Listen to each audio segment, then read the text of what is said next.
shot. I got a bowl. I'm ready. Dude, I ain't even ready. Look, I'm still unboxing this shit. What you unboxing there?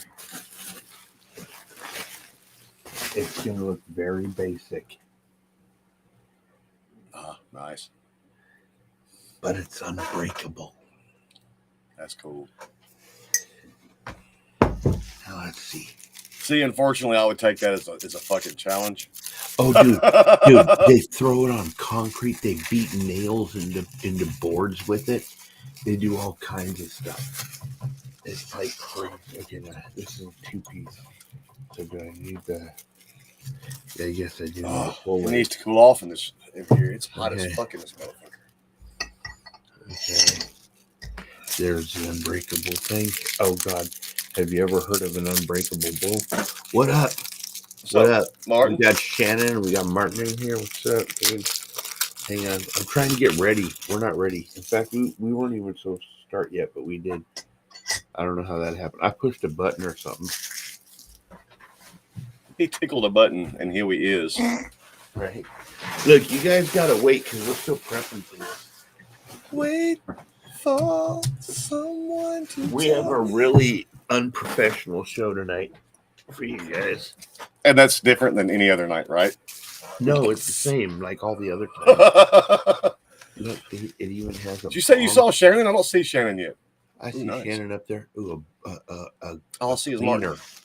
A cleaner. No, Shannon's above that. Shannon, say something so he sees you. So he doesn't think I'm like. There he goes. There you go. All right, so here we go. Okay, that's the big old down stem if I want the glass one. And then here is the glass bowl that basically like that.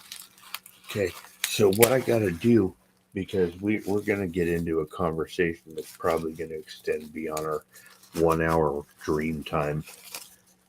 So, oh, that's nice. Nice little bowl. Okay. We're gonna, I'm ready for this. First, you have to have the cold water. Insert said cold water. Cool water. Drop the ice cubes in. It's meant to hold it. Not on my shirt, god damn it. Well, whatever. True that, Martin. How you doing, Heath? Uh-oh. I gotta break those up. Welcome to the LDA podcast, everybody. Heath, what's up? It's definitely gonna be a guy night tonight. Yeah, get ready. We're talking manly shit. Women, football. I encourage you to enjoy this conversation or at least tolerate it. You know, we'll get to one where, you know, guys will be like, ew, but it's okay. Tonight, I'm not ready, dude. Listen, I was going to have all this stuff queued up so I could just grab stuff and go, but no. Okay, let me get some of this. Oh, that's too much, I think. Oh, I think that's entirely too much.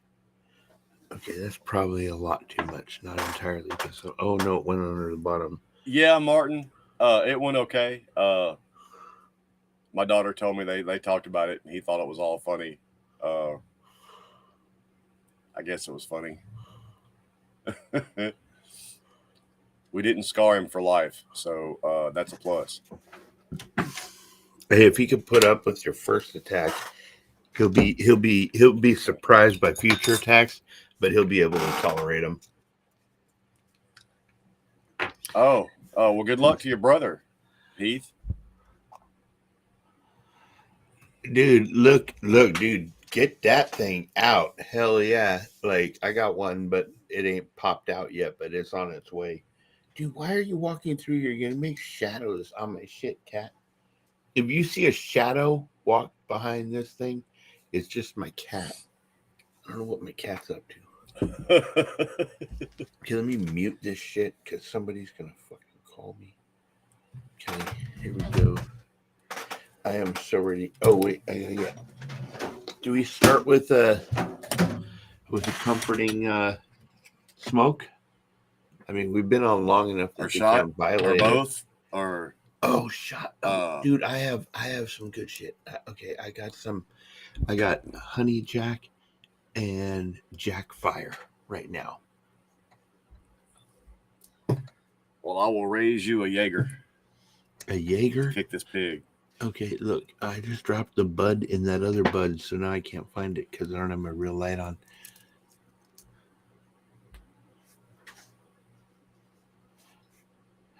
Oh man, my Prescription meds. It's all legal.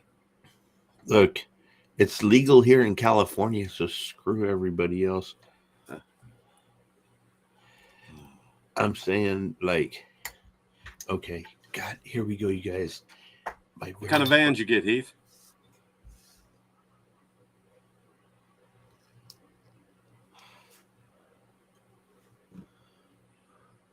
The murder cord. C diminished 7. Okay, here we go, Oh, you taking that first? Okay. dude. Brand new. This thing weighs more than a tank. No wonder it's unbreakable. Oh, there it is. Well, fire in the hole. Fire in the hole.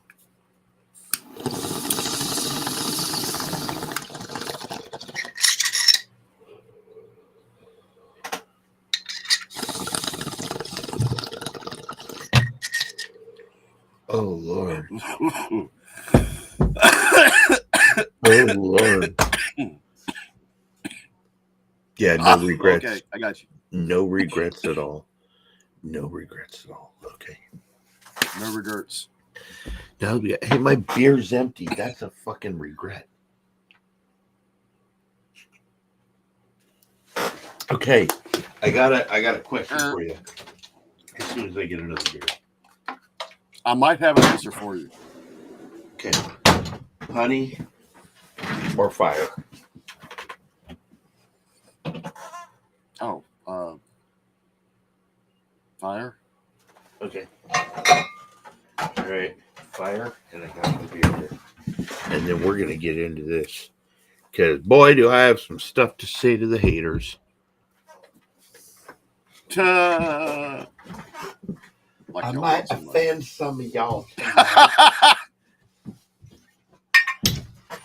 I might offend some of y'all tonight, but that's okay. All's fair in love and sports.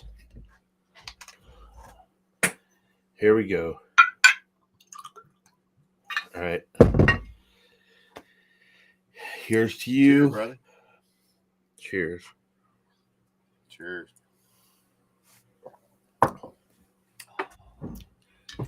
Good stuff there, man. Ooh, that's tangy. All right. So, for those of you who weren't aware of it, hey, what's up, honey? Cheers. Oh, thank you, honey. Nothing, honey. Here, let me nut you in, honey. Shannon's in an exceptional mood tonight. He's calling us honey. I mean, are you being for real or are you being sarcastic? Well, he called us honey. Oh, he said drink the honey. Oh, I thought he was calling us honey. Man, I was like feeling like a bonding moment or something in a weird way. But, I guess not. It's just his recommendation. All right, honey's next. Okay, stop looking at your phone. All right, here you go. Men, you ready? Shit happened. We have week 1 of the NFL. And it's not just week 1 of the NFL. It was a very busy college weekend, too. Right. We had college. We have racing going on. NASCAR in the house. We have some tremendous crashes to talk about. We have all of this sports stuff going on. And let's not forget our baseball fans, because Lord knows. Hey, dumbass, I was just going to say something about the Reds. And then he called me dumbass. Okay. Tell him, Shannon, it ain't the Reds' fault. He's a dumbass, right? No, he called me a dumbass, and I was just going to shout him out and say somebody would kick our ass if we didn't talk about baseball because his Reds are doing great. But okay, I have not even been able to catch up with baseball yet this year. love you too, bro. It's all good in the neighborhood. Hey, for all you sports heads, that's how we do this, man. It's all love, right? We may talk shit about teams. It's all love, right? You guys would do the same thing to us, and it is what it is. So we're gonna try and not get any feelings hurt tonight. But I just got a question, dude. Are the New Orleans Saints really need an offensive line? Like, yeah. Well, here's the thing. Yes. We let go a couple of veterans, and we got a couple of rookies that are probably going to be really good, but they weren't ready Sunday. Now, with that being said, I'm not worried about it just yet. What up, Jason? What up, William? Funny enough, whereas y'all had a blowout in your first game, I'm actually happy that we had a hard first game. That galvanizes a team going down the stretch. Dude, it wasn't a blowout. It was just, I hate to say it, but the Giants are not going to matter if they're going to play like that. They're not this year. It was horrible, dude. They fed us more points than we fed ourselves, practically, right? Turnovers and dumb shit like that. Yeah. What's up, Danny? And what, like, for us, with the receiving core we got, we get Kamara back. Our defense is going to be severe. I believe our offense can be huge too, but that's our glaring. If we can get our O-line short up, I'm not sweating nothing. Now, I tell you who is sweating. The Jets are sweating. Dude, the Jets are sweating right now. Now, here's the funny thing. I was just going to bring that up. Aaron Rodgers, after 4 plays in the first game, tears his ACL and is out for the year. After all the hype, after Hard Knocks being based on the Jets this year, and I'm not saying that's Rodgers' fault, but there was so much hype behind him coming. There was so much hype, and like any person in sports, you are playing a game, right? There is risks to said game. Doesn't matter what the sport is, right? We've seen other athletes tear ACLs in other sports. Achilles tendons in basketball is a common one. ACL also. Right. So, but here's the thing. Right when you said that, I see I'm logged into NFL.com and it says Salah says don't write Jets obituary after Rodgers. Hey, like they won. They pulled out a win, dude. They pulled out a win. They won the game. He had nothing to do with that game. He had 4 plays. What was hilarious to me was I think it was at halftime. And, on Monday nights, they have the Manning cast, too, with Eli and Peyton. Mm-hmm. And they were actually talking to Peyton for a minute. And he's like, man, I'm not, any team can win on any given day. But the way this is shaking out, he's like, I'm not feeling good about the Jets' chances. And then I actually watched some of the Manning cast last night, and I got tickled at Peyton losing his shit over Zach Wilson running backwards about 35 yards. But, I mean, lo and behold, now let's also not get things twisted. Josh Allen threw 4 picks. Right. I mean, if Josh Allen hadn't turned into it, and a lot of people are already ready to write him off for the season too, and I think that's stupid. Every great quarterback has a bad game sometimes. I mean, I can remember when my favorite Drew fucking threw 6 picks in one game. Zach Wilson Tom played Brady good. has thrown 5 in one game. It happens to the best of them sometimes, and Josh Allen just got bit by the bug the other night. But long term, I just don't know, dude. I mean, and it's not even that whether I think Zach can do it or not. The team doesn't believe Zach can do it yet. Right. And because they just spent their whole offseason being bought into Aaron Rodgers. So, oh yeah, absolutely. How about that awesome catch in the end zone, dude? There was some phenomenal plays in that game, And I showed up. I had it going on TV, but I showed up a couple minutes late. He was already out of the game.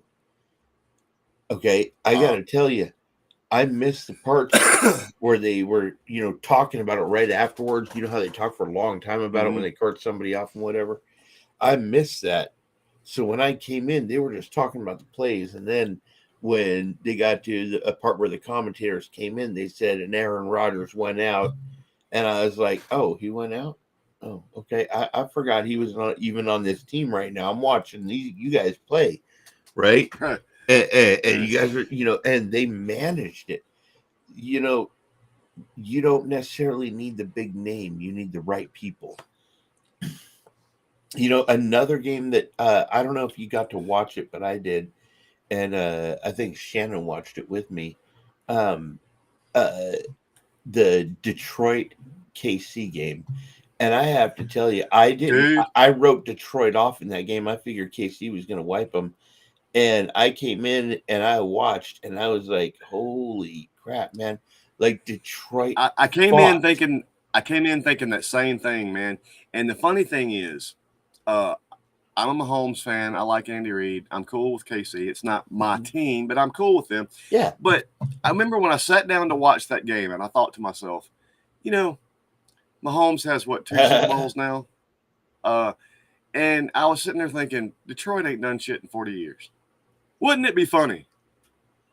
And then I started watching that game and getting into it. And I will tell you something that I noticed. People better watch. Okay, first off, if Dan Campbell can have Jared Goff playing like that, imagine what he could do with the rest of the players. I saw it in pregame, even on the sidelines, in their body posture. I mean, the Chiefs were all laid back and cool, like this is just another day at the office. Over on Detroit sideline, them motherfuckers were looking like stone cold killers. They were like twitching. Okay. And, I mean, they were ready to be let off the chain, dude. Dan Campbell's got them boys believing they can do something. I don't want to jump off ship, but we're going to stay parallel to ship. All right. What about Colorado with Deion Sanders coaching? Dude, they have been outstanding. I mean, I watched the thing that happened when he came in. Half the team jumped ship, right? There was just nobody believed in him. He picked the ones that he kept the ones that believed in his vision, recruited more, got people in there, and those kids are acting like Deion did on the field, like confident. They believe in believing that they will win. It was never a question with him on the field whether or not he would win. He believed he would win every game. Right. So he's got those kids believing. Now here's the thing. I thought TCU was highly overrated last year, but they beat TCU and of course they just beat Nebraska. Yep. Neither one of those teams are anything to sneeze at. When he's really going to have his moment is the thing is Colorado. I don't think they have to face a Florida State. Alabama. Let me wait till we get to that shit. let me see if they do. Hang on. I'm gonna check. I'm gonna check real quick. Oh, make sure you. I gotta fuck with the Bama fans this week. I'm sorry. Okay, hang on. Clemson too. Clemson, man. Clemson got dismissed. Did you see that game? No, I didn't. But oh damn, I wish I would. That was another one of those games, dude. That was another one of those games. Dude, what the hell conference? What the hell conference is Colorado in? Pac-12. Okay, hang on. Pac-12. Okay, here we go. Let's see their schedule. All right. They're playing Colorado State. They're playing Oregon, USC, Arizona State, Stanford, UCLA, Oregon State, Arizona, Washington State, and Utah because they're Pac-12. Now, I'll tell you. That's right. First time in collegiate history, Pac-12 all won their games. Saturday. Yep. And I'll tell you, based on that schedule right now, there's one There's a team path that to the playoff for them. one team that I see that could give them problems.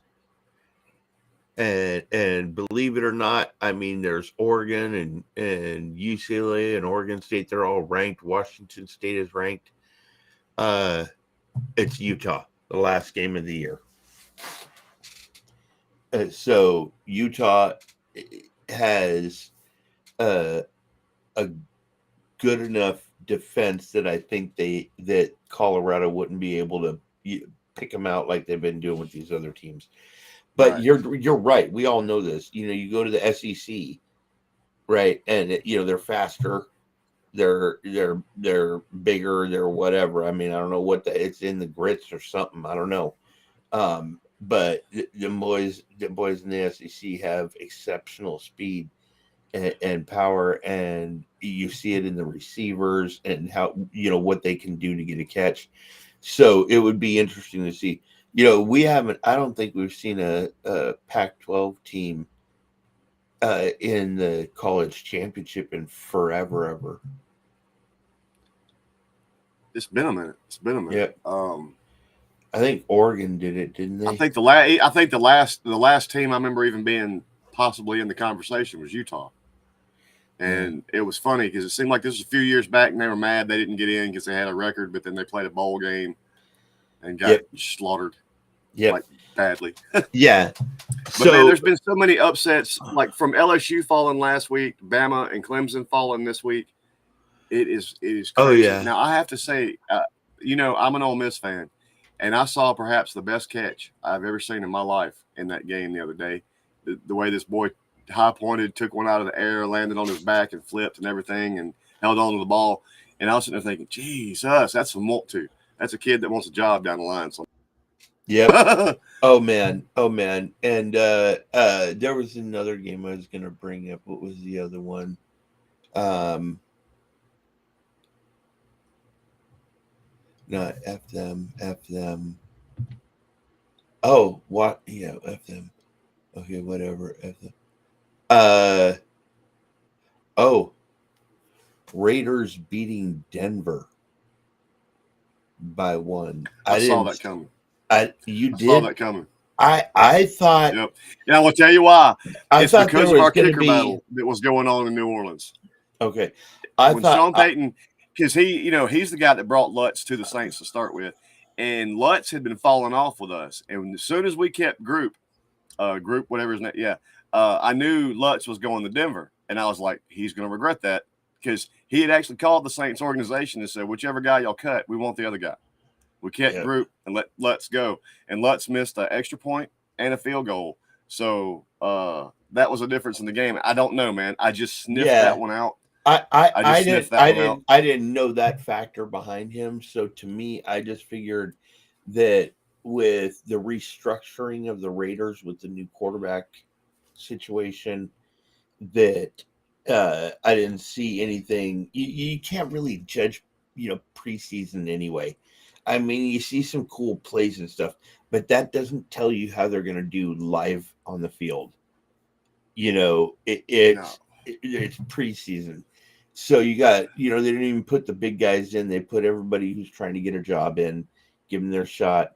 And then, the last game, they'll put their big guys in for a game. That's how it works these days. So I didn't see anything. With the loss of a preseason game and their watered down off-season schedule now, it's gotten to where you don't see teams start hitting their mark till week 4 anyway. It's almost like they're still in preseason. I mean, that's why you don't hit the panic button first game in the NFL or even college for that matter. But like for the NFL now, since they lost the preseason game and they don't get to hit till August, man. I mean, they're freaking. They're still learning. They're still putting in offense and bullshit like that. You won't know no matter how high or low we may feel on our team right this second. We got no idea what our team's going to be like in 3 weeks. Oh, absolutely. Because the quality, the first 4 weeks of football, the quality has gone down so much because they do cut so much out of the preseason. teams aren't in the same level of preparedness that they used to be. Yep. This is, we've changed a lot throughout the years in sports. We've seen it in football. You can't barely touch a quarterback. Back in the day, Right. the quarterback was getting his ass kicked like everybody else. It's not just the quarterback. You can't. It's everybody. And the wide receivers. Receivers. Yeah. It's one of the best like football football interviews I ever heard was with Ronnie Lott. And they were picking on him. He was like, "You're in the Hall of Fame and known as one of the best safeties ever to play the game. But your weakness was your pass defense." He said, "Pass defense? I wanted him to catch it so I could then remove him from it." He said it was a different game back then. Safeties weren't trying to get interceptions. We were trying to clobber the motherfucker that just caught the ball so he won't want to catch the ball next time. Right. Absolutely. Different game. There's a lot of changes. Some for the better, some for the worse. In NASCAR, they made a lot of safety changes. Obviously, the majority of them occurred after Dale Earnhardt's death. The reconfiguration of cars and things. There's been so many changes since his death that were brought about to NASCAR. And Shannon and I were watching a race. I forget where it was. Shannon, if you're here, you can mention it in the comments. But he and I were watching a race, and I don't even remember the driver's name now because, with the name of the podcast, I'm fitting that right now. A little, well, not so loud, but probably drunk. Maybe a bit of an asshole. But we witnessed a car do flips side to side so many times that I can't believe the driver didn't break his neck. Daytona. And who was the driver, Shannon? That car, without Ryan Preece was the guy. That car, without the modern safety features and without the modern helmets and all that, he would have been dead. He would have. It would have been a wrap. We also watched, and I don't have the clip of it, but I showed it to Shannon. It was like one of the IndyCar. He flipped 11 times in that NASCAR. He was going 197 miles an hour when he flipped. Okay, I mean, just imagine that and being inside that car flipping, boom, boom, boom, boom, boom, boom, boom, boom, boom. Now, without all the safety features that they've instituted in these cars, 10 years ago, he would have been dead. I mean, so they've done a lot. Shannon and I watched a clip of a Formula One car. He did live. Yep, he did, Martin. We watched a clip of a Formula One car that crashed and went underneath a guardrail and was severed into and burst into flames. And as they're putting the flames out, the driver gets out, stands up, and starts walking toward the guardrail so he can get out of the fire. Like the ability for anybody to survive either of those two accidents, is amazing. Right. And that's by the safety changes. But at the same time, the old NASCAR was basically trade and paint all race. Yeah. It was bump and bang, push, shove, move out of the way, spin you if we got to. Hey, D, glad to see you here. J Man. Yep, he walked away like a boss too. That guy in the NASCAR got out, and he got out of the car and was standing there, and they were talking to him, and pretty soon they're like, I think we're gonna go ahead and put you on a stretcher real quick and get you in this ambulance.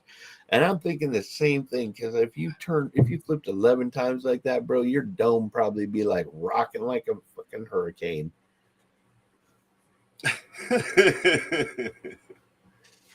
Okay. In other sports news, go ahead. Your turn. Oh fuck, man. I'm keeping that in there. I'm fucked, man. most of my jollies was coming off some of the, like I said, some of the upsets, just all the way around. This first 2 weeks, you know, there are certain things you come to expect when you watch football and everything, and as the season gets into its swing, there's a certain rhythm to it. This year, 2023 football season, college and fucking pro came in the door like a fucking wounded duck. Yeah, Things like have a been so lame duck. upside down. I mean, like I said, between upsets and injuries and everything, it has been the least boring opening week of football like ever. Right. Everywhere there's a story this year so far. Like, for example, Giants suck. Newsflash. Dude, I mean, I'm just like they were shooting themselves in the foot the whole game. The whole game. that's one of the worst. I mean, 60 minutes of football from one team at that level, I think I've ever seen. It was pathetic for them. In other sports news, Spark. Okay, hang on. Look, it's my new thing. You can't break it. It's heavy as fuck, dude. I'm not gonna be able to lift this up if it's this heavy when I'm like crippled.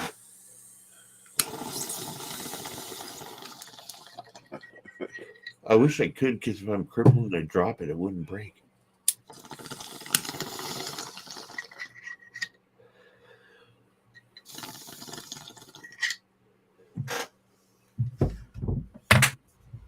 Okay.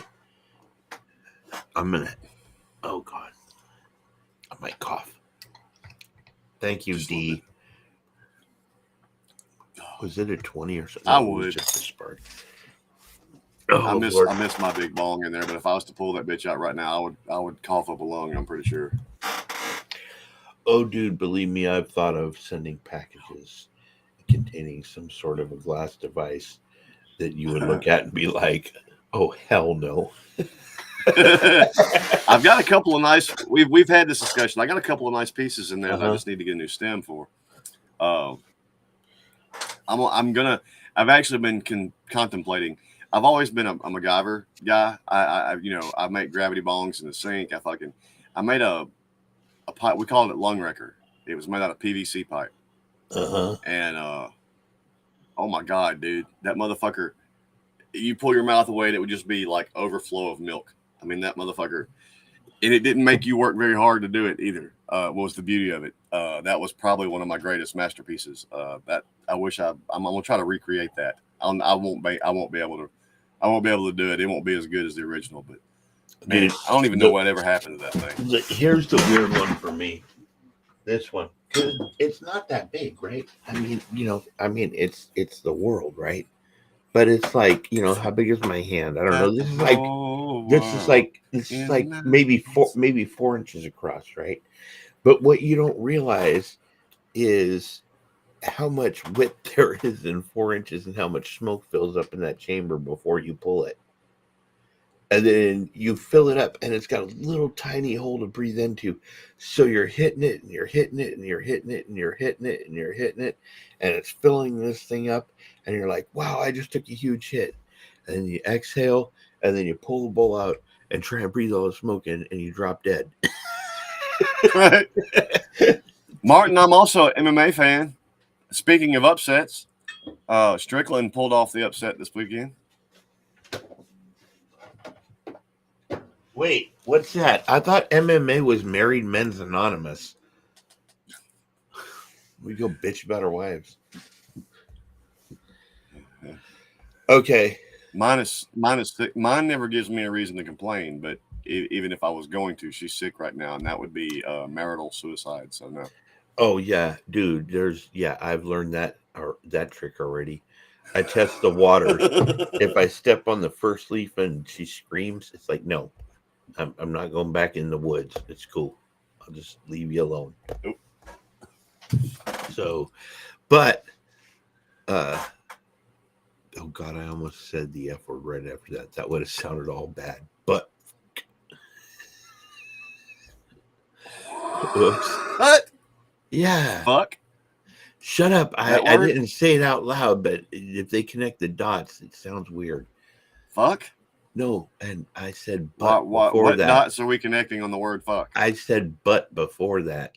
Once I roll, I can't stop saying fuck. Oh Lord. I Don't like get the on a word roll. fuck.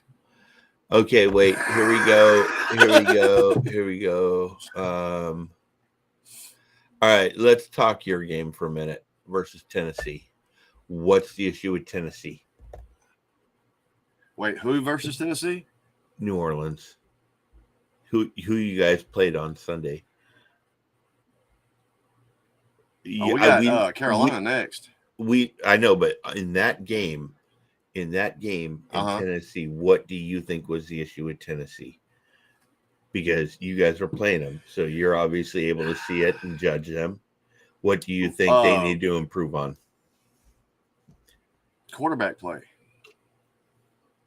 And I'm not. I'm actually a Tannehill guy. I think Tannehill was a good quarterback, but it hit him about the middle of last season. He's been hit by kind of a bug too. And to be honest, a lot of Saints fans are going to be mad at me for saying this, but he played. Oh, you are cool, J-Man. He played like Jameis Winston, which is why he's our backup quarterback.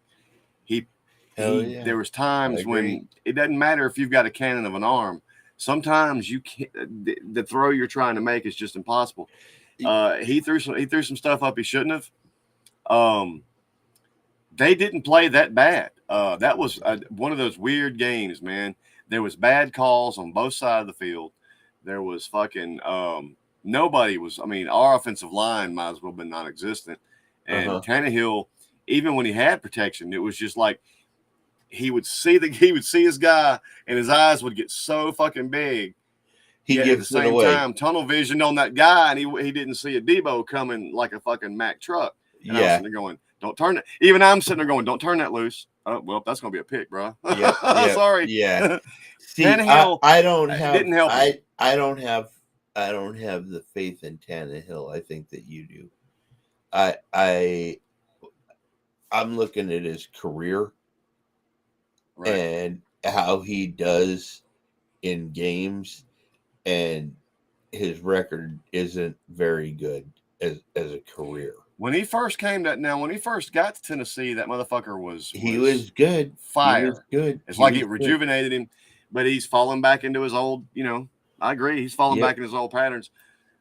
That brings about quarterback questions for a lot of teams, because a lot of them, like, who would have thunk that Aaron Rodgers would go out in 4 plays, and if you didn't see that part, you would have never even thought Aaron Rodgers was supposed to be in that game, because they did great and won it. Right.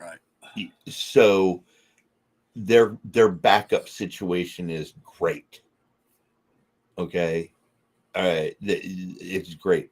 They got a belief in them that was, many of them, when he came in, he had such a winning attitude that it becomes mandatory that you have that same attitude with him, and so I think that he instilled maybe an extra work ethic or more of a attitude for desire to win, and that's why they showed up that way, because who would have thunk that dude would play and win, but he did.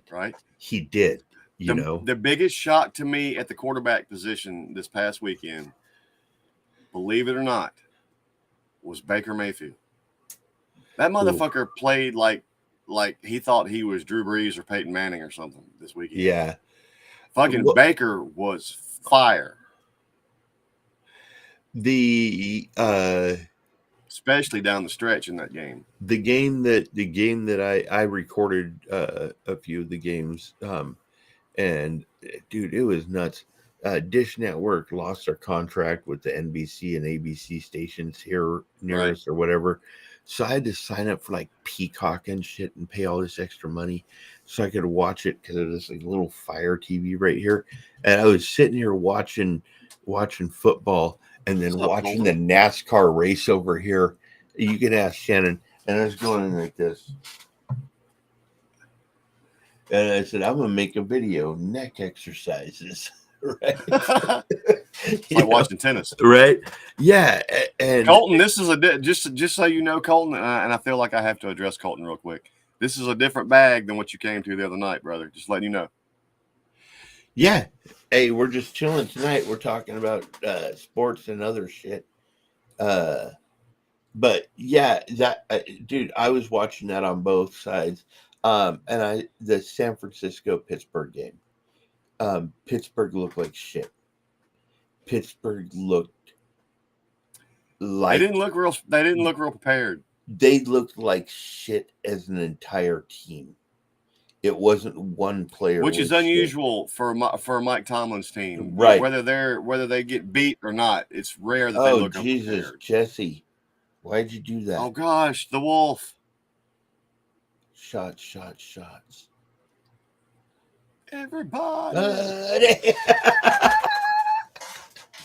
If you know, you know. If you don't, well, that's not up to me to tell you. Right. Mm-hmm. Jesse, you missed some interesting stuff, man, the other night. And I'm gonna tell you about it later. Are you doing a shot? Or are you asking? I'm fixing to. I'm gonna see if my wife will be kind enough to bring me one, even though she's sick. Oh, because I hate to have to get up and leave camera to do it. Oh, you could get up and leave just so you don't piss her off. Like, I'm married. Okay. I understand. Yeah, that. she's sick. I won't mess with her tonight. Yeah. She's usually Okay. kind enough to bring it to me, but Yep. He's gonna walk off and get that shot for Jesse. Shannon, Jesse, Martin, Colton, Jesus Christ, J-Man. All right, pick another sport while he's gone.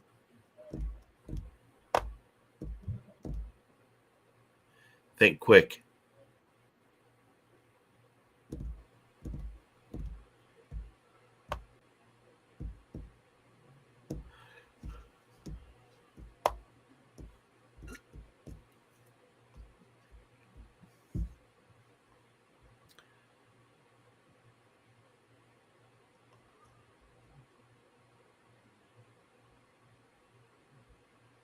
Denver's quarterback? Oh, hang on. That's where the hell are they?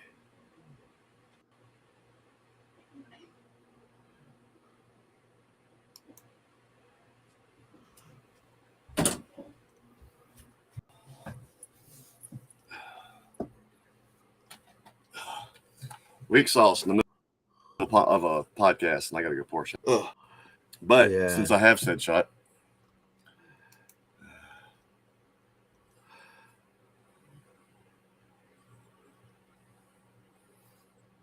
Russell didn't Wilson. mean to run you off, Colton. Was just letting you know this is a different thing. Nate, Russell Wilson. Didn't somebody call for shots? Yeah, Jesse did. It's Russell Wilson who's at Denver now. Yeah. Yep. Pretty boy. Yeah. That was and Sean Payton caught some flack for calling Russell Wilson out, but he's not wrong. Part of Russell Wilson's problem right now is he's focused on 9,000 other things other than football. Mm-hmm.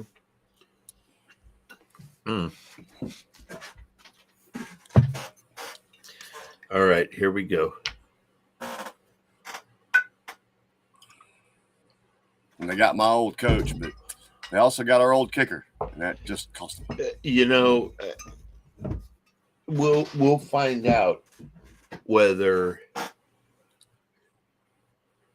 Sean Payton was built for New Orleans or if he can do that wherever he goes. I think the Peyton Breeze duo is what did it. Oh, Peyton, absolutely. That's what put them on it's the map, funny. both of them. That it put both of them on the Since map. Peyton got to Denver, he been running that head, and I'm like, Russell's not going to be his guy. I'm afraid they just don't.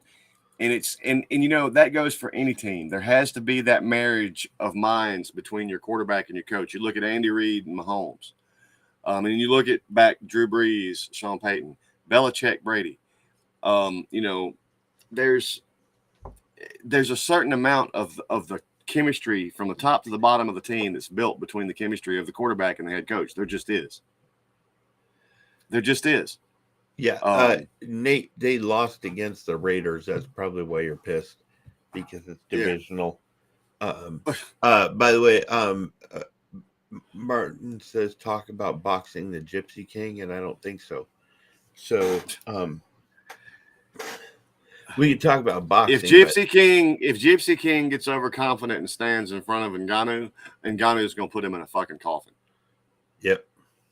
There's very few human beings on the planet that hit like that motherfucker. Go watch his knockout of Alistair Overeem. It looked like a fucking cartoon. Ngannou is not going to be able to. It's very much like Conor and Mayweather. He's not going to be able to match Fury, technique wise. Fury's going to outbox him. But if Fury hangs that chin out there, Ngannou is going to turn it into pudding. Fury can outlast him as long as he doesn't slip up and give him an opportunity. That's it. You have as to long have as he doesn't get chin, you have to have a perfect. He should win that fight. You know, I'll go back years ago. There was an old boxer. I'm taking my shot. Oh, here we go. Ready? Cheers, bud. Cheers.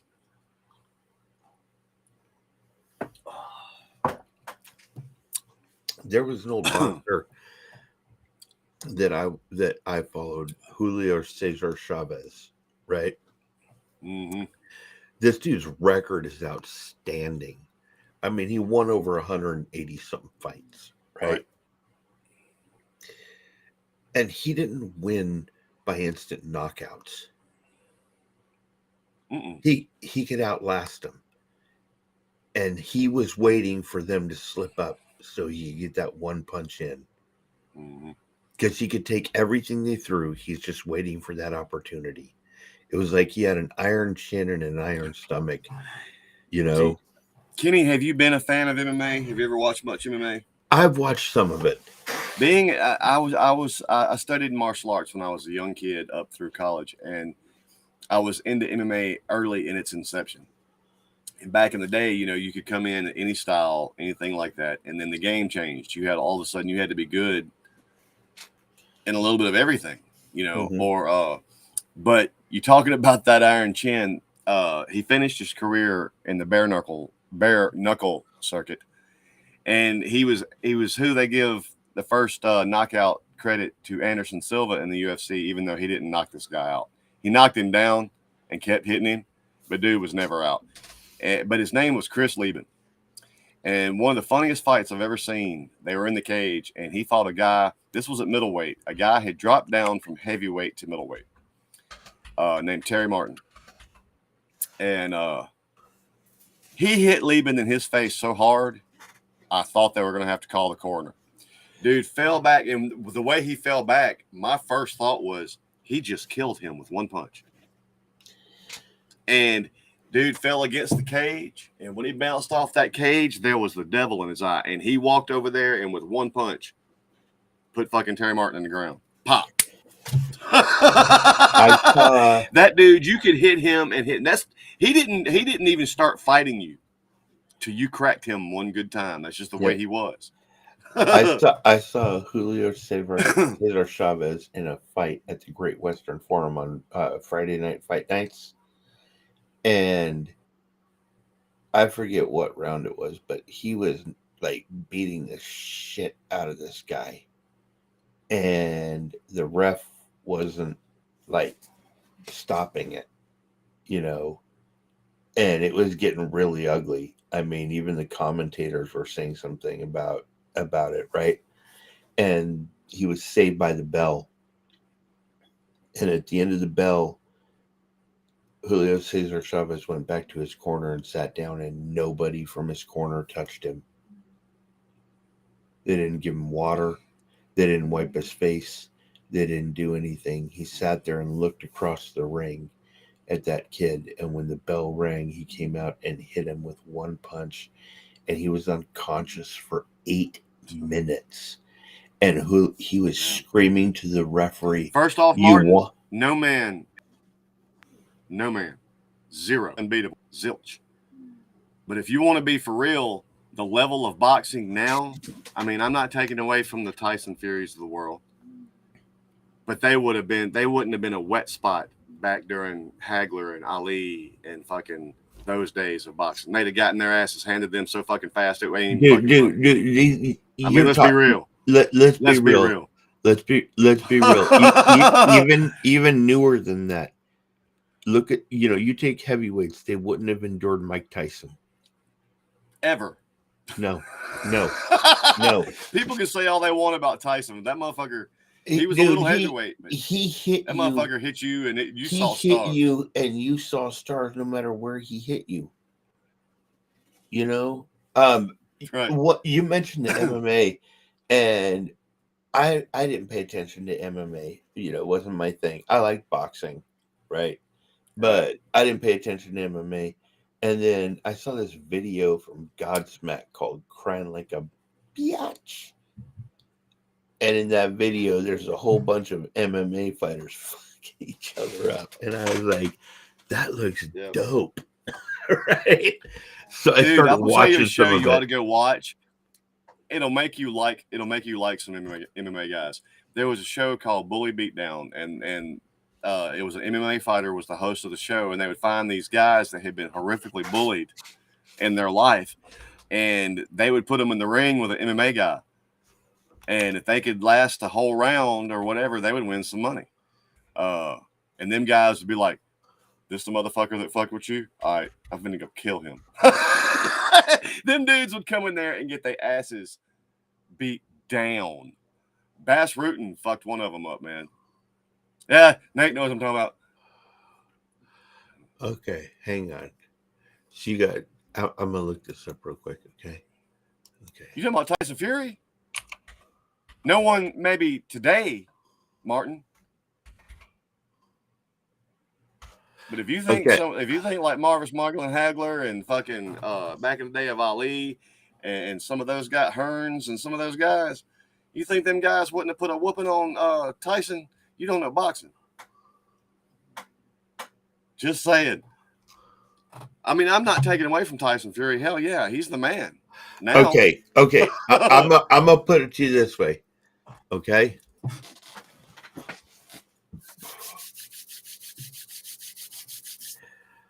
How about this for a record? 107, 6-2. That was Julio Cesar Chavez. Right. You couldn't. Martin, he was knocked out 4 times out of all of those fights. 4 times. That's it.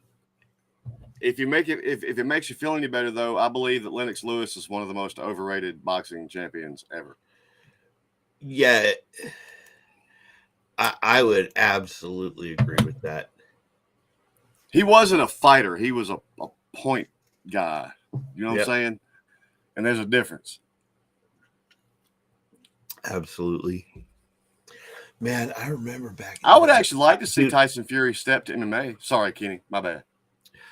I remember, the boxing matches were, they weren't pay-per-view. There was no cable yet. It was just when you had regular TV. And the boxing matches would be shown on ABC Sports at night or, some NBC Sports or something, some big old channel. And they would have it out there. And we watched Sugar Ray Leonard. We watched, Jesus, man. So many of those guys. Oh, I agree, Martin. Yeah, every generation or so, you get a fighter who can do that. And what makes them elite is the duration of time that they can do it. So, in 13 years, Tyson's won 33 and lost 1. That's 13 years. Okay. So at 13 years, Julio Cesar Chavez already had over like 50 fights. Oh, dude, you're like you've been preaching to the choir with me. I'm a huge Chavez fan. Yep. Scrappy little motherfucker. That was a scrappy Dude, little oh motherfucker. my God, he was fucking amazing. Like you knock him in the head, and he'd be like, "All right, fuck you, I'm gonna knock you in the gut one more time," because he'd been working on your gut for hours. Seemed like you couldn't point fight Chavez because he was coming for you. You had to try to put him away. Yeah, There was no when you fought him, he was one of those guys that turned it more into a fight than a boxing match. Yep. I mean, you couldn't just think you were going to point him down because he's coming. Yep. He's coming with everything. The kitchen sink, everything, man. He's coming with it. He was one of those guys that made you fight him. Yep. And that's what I love. Man, those old boxers, remember how cool it was when we had like, man, between the 80s and 90s and early 2000s, some of the boxers that were out there. Oh my God. You know, what do they call it? That one? What do they call him? He was out of LA. Lighter weight dude, Mexican. I remember this little dude named, and it was the first match I ever actually saw Floyd Mayweather box in, and it was earlier in his career. And this little dude's name is Paez. And I'm going to tell you something. People can say what they want. If I could find that match, we'll sit and watch it together. Yeah. But Paez whooped Merriweather's ass. Oh. I mean, the judges gave it to dude in the end, but wait, which fight are you talking about? What's Paez? Paez. I can't remember what his first name was. It was Paez. And matter of fact, they were going to have a rematch. There was a lot of stink about the decision. And this was early in Mayweather's career. This is like, maybe 12 fights in or so. I mean, this is early in his career. But that little dude look, the worst screw job I ever saw, though. Do you remember when Roy Jones Jr. and Riddick Bowe were in the Olympics? Oh, geez. In Seoul, Korea, and they both got hosed to a Korean fighter. I mean, big stink. Like, Riddick never knocked that dude completely out, but that dude was a zombie standing there. And, I mean, Riddick hadn't even been touched. And when they called out that the Korean won, even the Koreans that were in the audience were like, huh? Right. And the same thing happened to Roy Jones Jr. And Roy Jones Jr. at the time had said he would not go pro unless he won gold in Korea. And they fucked him. And he had managers and his family and everybody. He almost did not become a professional boxer over that. That shit, I mean, and I remember there used to be an iconic picture of Riddick Bowe just sitting in the ring with his back to the corner like, God. I mean, I just killed that motherfucker. What's it take to win a fucking gold medal? Yeah. But we had our two biggest fighters on that boxing team that year both got screwed to Korean fighters in Korea. Dude, I could go down a list that would get us in a rabbit hole for 3 hours about old boxers. You know, Vinny Pazienza, the fucking Tasmanian devil. Dude, he broke his motherfucking neck. And they said he would never fight again. And he was in the hospital and he had this big old thing on the cage with the bolts and shit, holding him together. And Holyfield. They came out. They came into his room one night and found out he wasn't there. And they searched all over the hospital and couldn't find him. And then the next morning he was there. And then the next night they came in again and he was gone. And they couldn't and they did this for 3 nights and they found out he was going back to the gym. What's up, Diesel? He wanted to keep fighting, right? And so the doctors were like, no way, we're never going to let you fight. He had to move the fight out of Vegas because Vegas wouldn't sanction it because of medical concerns and all this stuff. And he came out in his next fight and he started hitting himself in the face and then looked at the other fighter and went after him. Like, look what I can take, fool. And then he just unloaded on the guy. And no matter how many times the dude hit him in the face, he would lean back and hit himself in the face like more times than he did and then turn around and punch him, right? With a broken neck. They had an ambulance right next to the ring. Like right next to the ring, like blocking off a section of seating was an ambulance, right? Like these dudes were just like wild, man. Do you remember? This is the funniest fight I ever saw. Actually, I think it was George Foreman's second comeback. He was older and pudgier, and I'm thinking for his little Foreman comeback Grove. fight, they gave him Gerald Cooney, an old white guy. Oh God. Used to be a tough motherfucker back in his day. Hey, Diesel. He was one of those motherfuckers that was never going to be a champion, but you just about couldn't knock him out. I mean, he had steel chin. But anyway, he was old too. And Foreman hit that motherfucker in the gut and then popped him with a right cross and then hit him in the gut again. And Cooney went over like he was going on down. So George walked away. And freaking Cooney was sitting there just bent over, not going anywhere, just bent over, teetering. Like if you just walked over and went, boop, he'd have fell. Yeah. And freaking Foreman, he walks away, he turns back and looks and sees that Cooney's been over, but he's still standing. He just calmly walks over to him and goes, wham. And there he goes. Whoa. All right. Let me get your camera back in. And boom. And I don't know, your shit disconnected for a second. Yeah, take you some rest, Diesel. Fighting fire and okay. Damn. Be safe out there, bro. You know? Yeah. Shit. All of us be safe out there right now. There's some crazy shit going on in this world.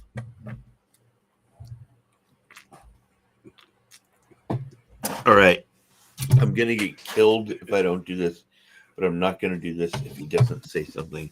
And let me dare catch him in Discord. Rocky. Damn.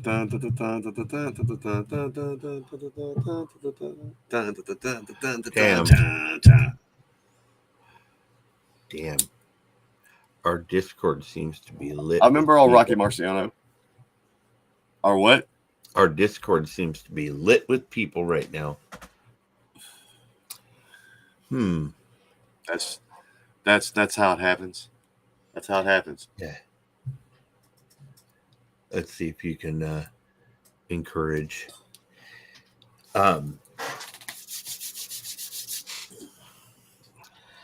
Yeah, I was going to bring up, if Shannon's here, baseball. Because Shannon is a huge...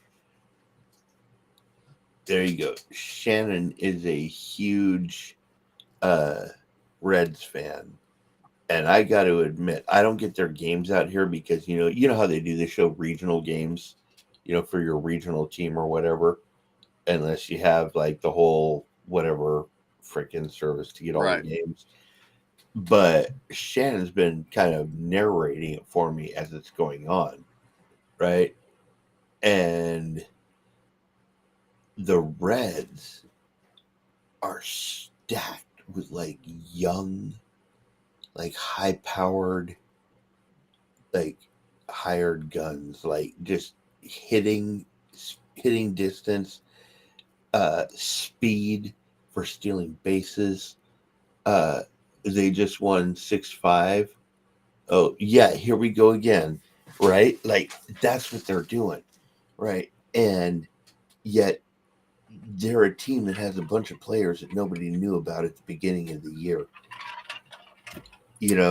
And that can happen in a lot of different sports, right? It can happen in football, it can happen in basketball, things like that. But they're just really like, even though they don't have huge names out there doing everything for them, they got these younger players doing it. They're like really still in the mix. You made a did you freeze on me? No, I'm There right you go. here. You made a comment earlier I'm stuck, bro. about Because I hit having this thing. the right players. About having the right players. It's one of the most iconic. I'm not doing it your way moments, maybe in all of sports, and it was the first year that the United States beat Russia in hockey. In hockey. Olympics.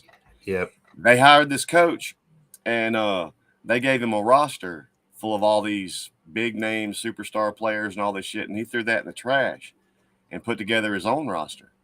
And they looked at it and they're like, "That's not going to fly, Hoss. We gave you a team." He's like, "I don't want that team."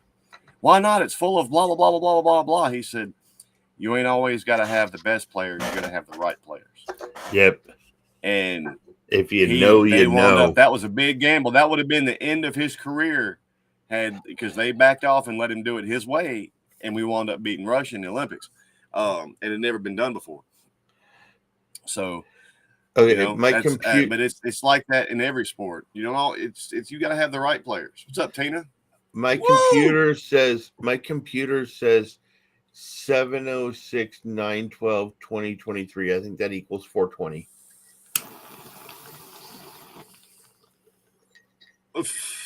Somewhere. Ow, don't burn my finger. Okay.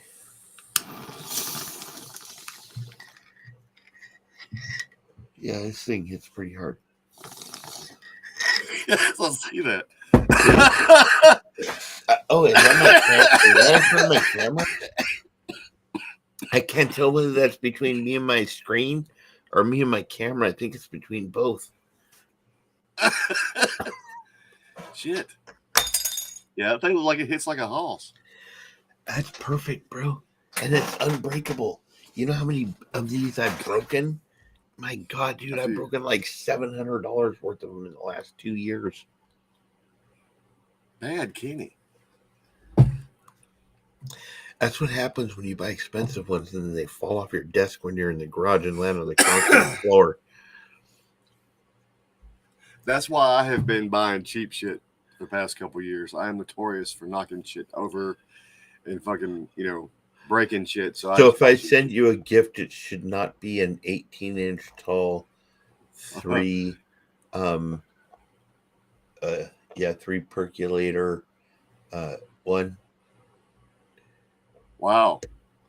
Oh, I'll make use of it. It won't be my everyday piece though. I'll pull out for occasions and then put away so I don't just, it's not just sitting there for me to knock over. Or the 12-inch one, which has the weird thing in the middle of it. I don't know what it is, but it's cool. I mean, I could show you. I don't know what that shit is, but it's cool as fuck. Okay, look, whatever this thing is. Okay, it says Flair on the back, right? And then is in Rick or Eddie?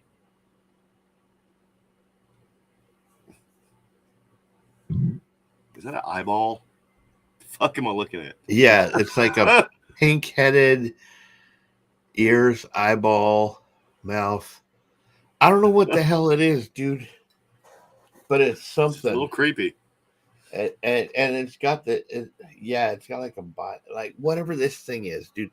This one was this one was $199, but my dude gave it to me for $160. And then the other one was $229, and he gave it to me for $189. But it's taller than this Mike? one. Mike, this is a different thing than our live stream, man. This is the LDA podcast. That's the other half of the LDA. That's Kenny. Dude, I'm me. Who are you? We're the loud drunk assholes. No, that's who's Mike?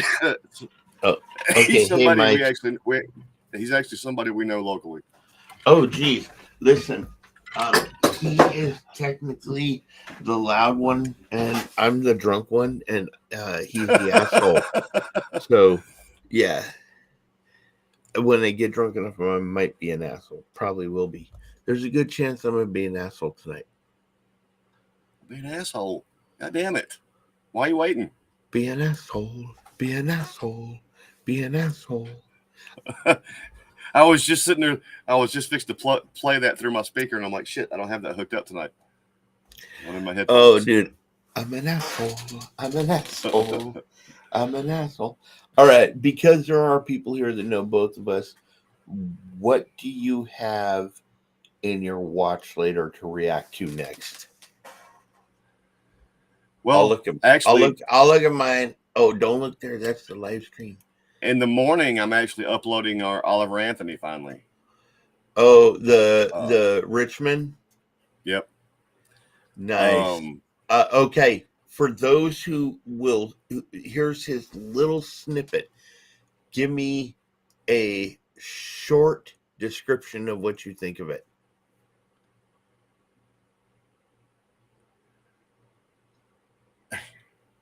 So those who are here tonight will get this short description, and if you're not here, screw you. You have to see the whole reaction. It's a good song musically. It's very catchy. I can see oceans of people singing along to it. I do not disagree with the content right of the song. You know, not to get too much into it, but I thought it was a good song, man. it was. I can see it being as big raw. a hit as anything else on the fucking radio right now. It was as raw to me as, I'm gonna throw a name out. If you don't know it, it's okay. Even if you don't know it, Daniel, it's okay. But Ben Harper. I know who Ben Harper is. Yeah. Hell yeah. When Ben Harper first came out as a folk musician, his music was raw like that. And when I heard Oliver Anthony, I was like, that is that true painful folk music. Like, it is like a folk version of the blues, right? Because the blues is all about the pain and struggle, and you get that folk version of it, and it's amazing. And it just reminded me of that. He's not a blues guy, he's a folk, possibly blues guy. Shannon, I tell you what, if you'll help remind me, we've already done it. And like I said, that's one of the ones that the sound got screwy with us, and I've been hesitant to upload it because I feel bad that the sound got screwy on us. But like I said, I'll upload it, and so you can watch it anyway. You love us enough, you don't care that I fucked the sound up. Dude, I think I finally got our sound issues worked out though. So hang on, I'm curious about something. Okay, let me see how many. Let's go. How many are watching right? Damn. Okay. All right. I'm just gonna say this right now. For anybody who's still here, my channel sucks. I got one person watching on my channel. You got 7 on yours, bro. Nobody from my channel comes to my podcast. I am going to start punishing my channel by reacting to dumbass shit. Watch. What?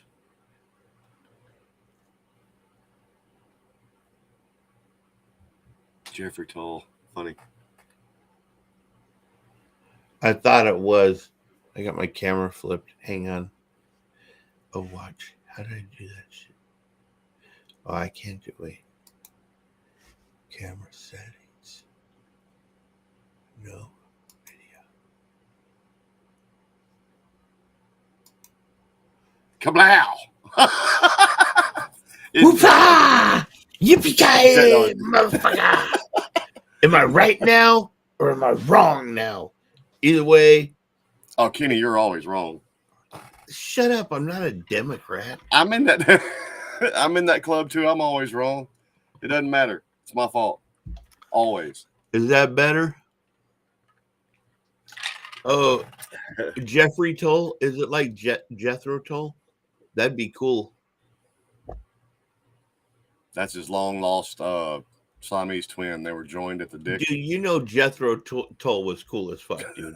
I have Aqualung on vinyl. I could smoke weed. I could smoke weed and listen to that for an afternoon. Hell yeah. Hell yeah. So I think these headphones are finally dying on me. I love these headphones. I know, and I've got a brand new pair to start penalizing them. I haven't even touched yet. I've been wearing these out. Shannon, since you're watching both, Grumpy, what the Grumpy? Fuck up, dude? This is my homie. We won't. What's up, Grumpy? We won't discuss much. We'll just say homie, and we're good. Grumpy, look, you know what this stupid. Did he glue your dick to your stomach? No, he's not the one. look, Grumpy. Our podcast is called Loud Drunk Assholes, and that's basically what we are becoming. I don't know how many beers I had because I'm not counting them, but I got shots here. Grumpy, you want a shot? Wait, I have to ask Grumpy if he's taking a shot. If he's not, which one is that? Bird Dog Peach? This is still the last remnant of that blackberry that I can't ever seem Oh, to the get rid of. blackberry. Oh, listen, The one Grumpy, that tastes delicious but goes down like battery acid. You're right, Grumpy. It totally does. That's why the name's fitting. He's known me for a minute. You're in a hotel. I'm sorry, Grumpy. Okay, listen, wait. My question is, you can give a number. Are you at work or on the run? One or two? Wait, are you asking me? No, Grumpy. Oh, gotcha. He's in a hotel. So I need to know, is he at work or on the run? One or two? This is a check-in. I'm on the run. The cop got my gun, and right about now it's three. Time to have some fun. Jesus Christ, you got a hooker over there? That is my name. Listen, dude. I don't know what state you're in, but you can't trust the That's hookers funny, in every state. In every state, he called for number 3. Damn. Hey, Grumpy's here, and JP's not. I'm a. Watch this.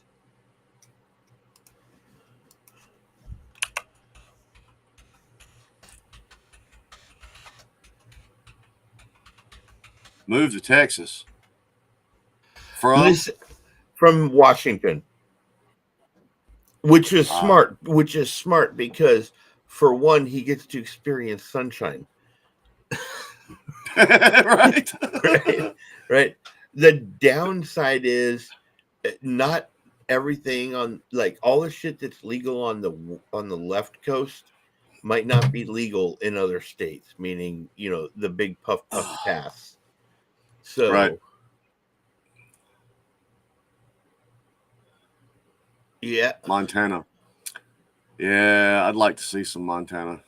I'm down here in the SIP, for those that don't know. I'm still in the woods. Grumpy, are you near your brother, or did you get your own spot somewhere else? Yes, Grumpy, do tell. And don't dally about it either. We got shit to do. We have shots to take. Oh, dude, listen. Okay. Look. Hell yeah. You're still getting close here. You're still on Discord, Grumpy. Hit me up, bro. Hit me up. There's been some changes in my life. We can hook some shit up. So, yeah. Is it always cool when you see an old friend pop in? Man, me and Grumpy were like this close to meeting. Right? This close. He was supposed to be here when JP came out here to go see Tech 9. Gotcha. But at the last minute, he couldn't make it. And so JP still came out. But yeah. Hey, no problem. Have fun, Grumpy. We'll see you later, dude.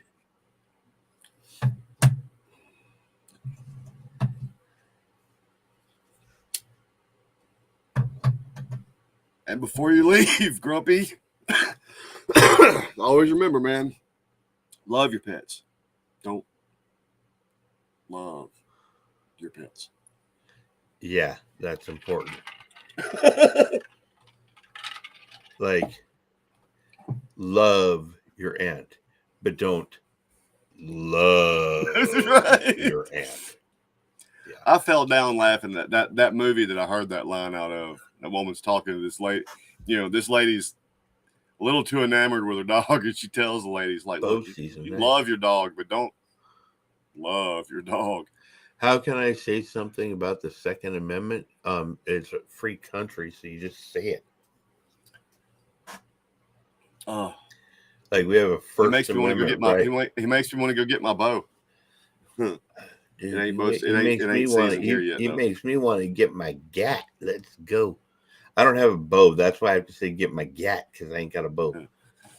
I want I to got a get a. bow in there, but I want the a bow, thing but is, because of my shoulder, I don't think I could do it. So I'd have to do a crossbow where they have the motor that pulls it back. have you seen the pump compound bow? Uh-uh. Look, dude, I'll send you this. It's a link. I saw it today, but it's got this rack on it, right, man? And it's essentially a pump. When you draw back an arrow, I mean, it's got a sleeve there that's mounted to the bow that's full of arrows. And when you draw back and turn loose, when you draw back again, it's knocking and loading one out of the set for you. Oh God, yeah. And I said, I mean, it wouldn't be practical in the woods at all, but I was absolutely, I was like, oh, I want one. Right. Oh, dude, You know? I have so many of those I want ones that aren't practical. I really, really think that the next one that we're gonna get is probably gonna be a Glock 43X. Fuck you, J Man. I've always wanted one, and that's the one firearm I don't currently own. What? Where is he? A 30-30. I grew up in South Mississippi, man. Real hunters use 30-30s. You went with a 30-30? I Best thought you were brush gonna go gun, with the man. I mean, 22. if you're taking long shots over open pipelines or bullshit like that, yeah, there's other shit. But you in the woods, nothing. I don't give a fuck what you might think. Nothing. In the hands of a man that knows what he's doing, nothing's better than a 30-30 in a brush. Nothing. Yep. Nothing. Yep. That's a good point. And that's the one fucking firearm I don't have. Dude, and I'm so ill about it. We were talking about this earlier. Don't make us start pulling out guns, Jeffrey. We've been known to pull out, and I'm a blade person too. So guns and blades don't get us started.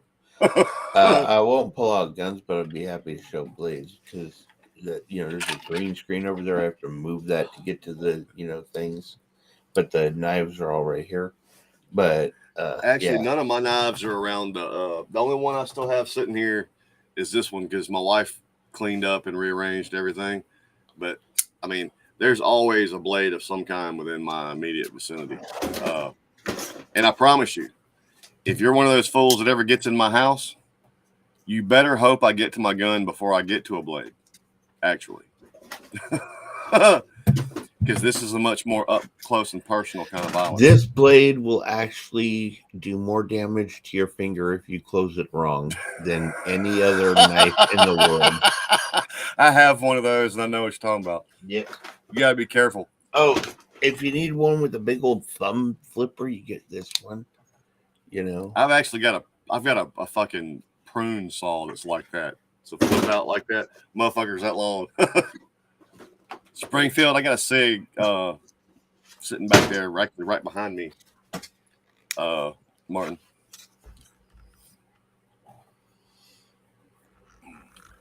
It ain't been that long ago on one of our live streams, somebody got me. I was pulling all my swords out of the closet and all the guns, the bow. I was pulling everything out that night. Let's see. I'm hoping I get to do some hunting this year. Things have been Jeffrey, so crazy the last few mine. years. I haven't gotten to do any hunting, and we need some meat for the freezer. I need to get in the woods.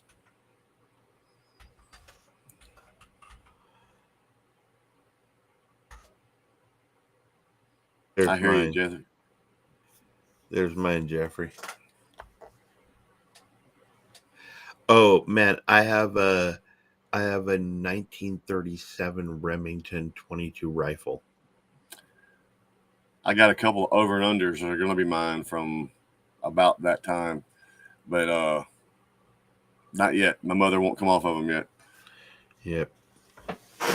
The amazing thing about that 22 that I have, that 1937 Remington, is it looks like it's brand new. Like it was just always well taken care of because the right dude had it. Yeah, mine's a SIG SP 2022 40 cal. Mm-hmm.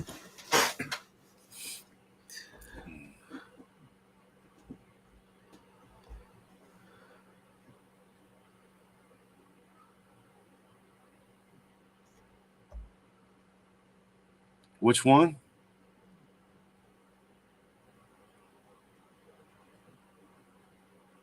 I am Bigfoot, Martin.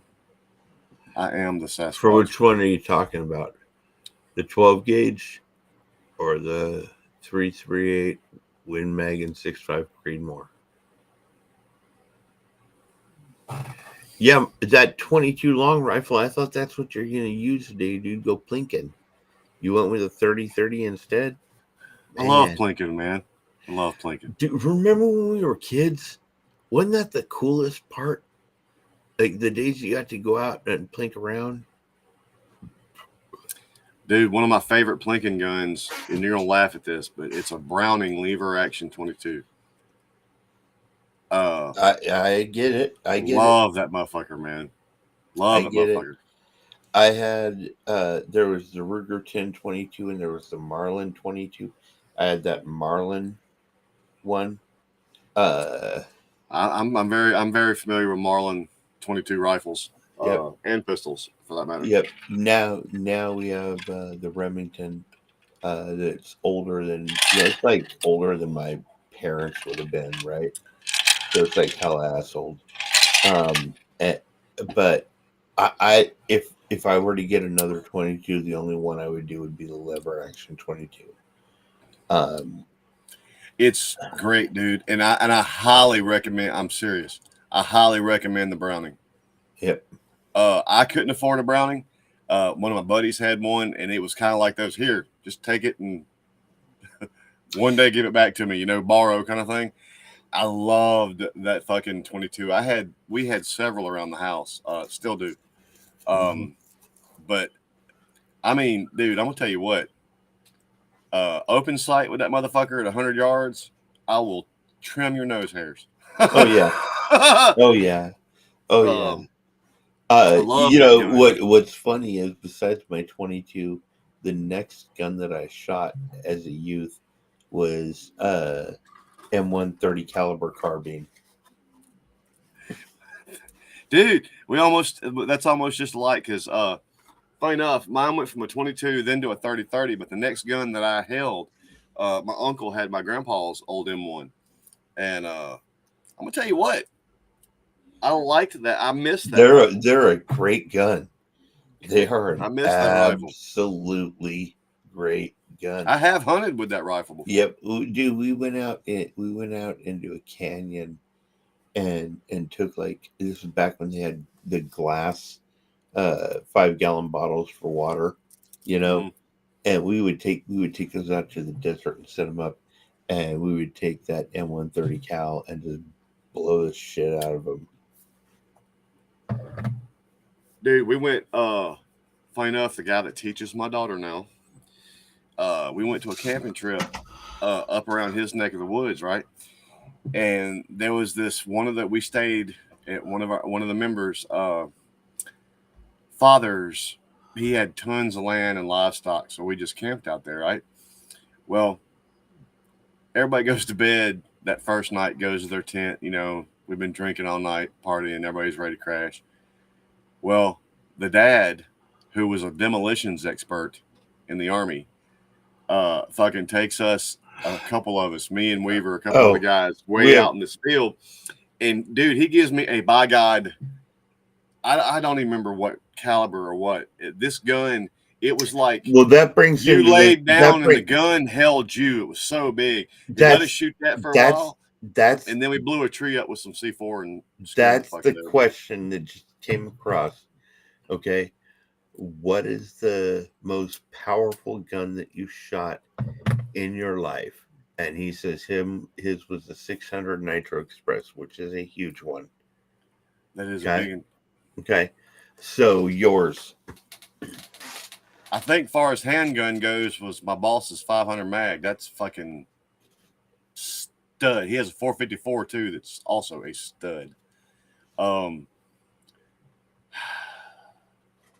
think rifle wise, now we're not talking distance. We're talking pure unadulterated trauma. I mean, you know, you start going 45, 70 or 35 Wheeling or something like that. I mean, My dad had this old school musket style muzzleloader. Mm. And I'm gonna tell you what, that was one of them bitches. You braced against a tree. You didn't just take aim with that motherfucker. You know what I'm saying? Yeah. But I mean, it would fucking blow a hole the size of the earth in something. Right. So I think it depends, man. You know, I think for me, you talking velocity or knockdown? I shot a 50 cal handgun that has a kick that's retarded. I mean, it just really is. And I shot a 10 gauge shotgun, and that thing I got something for hurt you, me. Kenny. Yeah. On my, it's still in my dad's old bedroom. He's got What an up? old, What up? What he's up? got an Hear ye, old hear ye. fucking Civil War musket and an old fucking 50 cal musket pistol. Uh-huh. I'm gonna send you that pistol with instructions on how to load it properly, and I want you to shoot that motherfucker.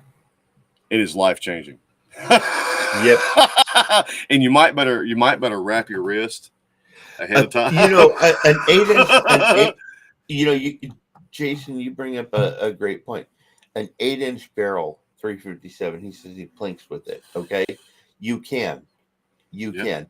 You try a 357 in a short barrel. That's not plinking. Right. That's pull the trigger, reset, re-aim, refocus. Where the hell is everything? Go. Oh god, man, my dad had a 357 Maximum, the Super Magnum with like a Yep. fucking 11-inch barrel, and when he pulled that thing, it was like pulling a sword, you know. But I'm gonna tell you what, man, we were shooting at this old washing machine one day, and with a 270, man, it made a hole going in, like yay, and it disintegrated in the washer well.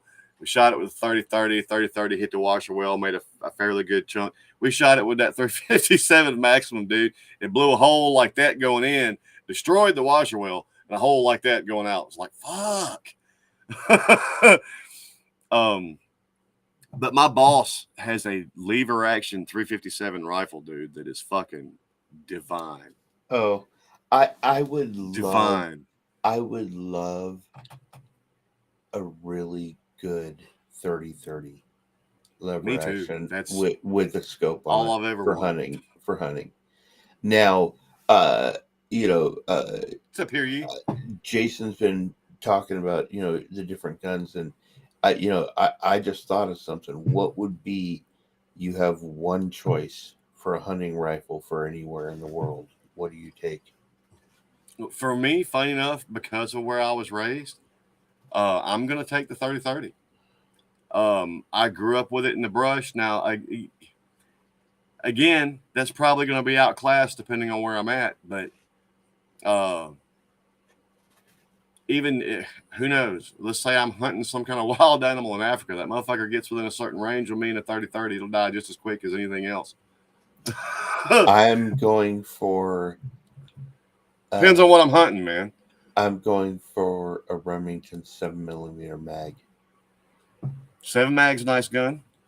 You could take down anything in North America with that. Right. I don't know how it would do on something as big as, say, as an elephant, but I'm sure it's gonna fucking be problematic for him. That's a nice gun too, Jeffrey. Yep. 30-30, yep. 338 Win Mag, yep. Small scale rifle. My coworker You're uses 6'2". a 7 mag to fucking hunt with, like, pretty much exclusively. My nephew is in the military, and when I mentioned to him the idea of getting a hunting rifle at some point in time, for us to have, his immediate response was total typical military. Well, what you want is Right. right, and then he goes straight to the Rem 7mm mag, and he explains the benefits of it over other ones that are in a lot of the basic brand rifles out there. As an all around hunting rifle, that is big enough to take down just about anything you need, especially if the shot's right. But it's also hard to go wrong with just a 308, man. A 308 Winchester. A 308 is fucking. I mean, Yep. really all you need. Yep. I mean, Yep. you got now. If you're talking some of the bigger animals, yeah, you might need to make the fucking shot. But yeah, a 308, dude. Yep. A 308 Well, will get her done. what he explained to me is, he says you can kill anything in North America, and that includes the big shit in Canada with the Rem 7 mag. And I'm like, Yeah. okay. So he was going for, if you want to kill a motherfucker, get this done. Right. Right. But I also understand, like, let's be real, in northern America, where we're at, like in the USA, one of the most common ones is a 30-06. I have a 30-06 Yep. behind me. Yep. I mean, they're just a phenomenal all around round for they what are. we hunt here. They are for here for sure. I have one, like I said, sitting behind me. There's nothing wrong with 30-06.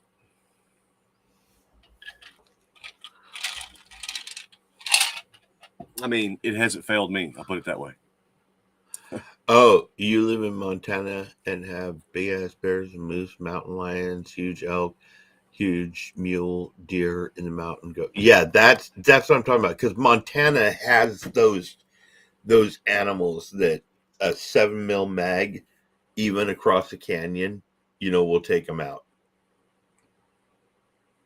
In a gorge kind of situation, not a full on canyon, but in a gorge. I love this stuff. I love talking about this. There's another thing I want to bring up in the sports world is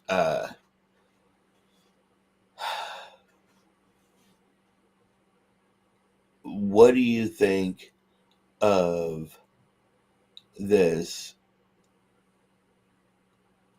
You and I knew the Brittany Griner situation when she was held over there, right? Right. And we knew who they could have got released. Right. And who they chose to release. Exactly, yes. And then she comes back to the U.S., and she doesn't directly say anything, but she has people say it for her, that the disrespect for her was like undue.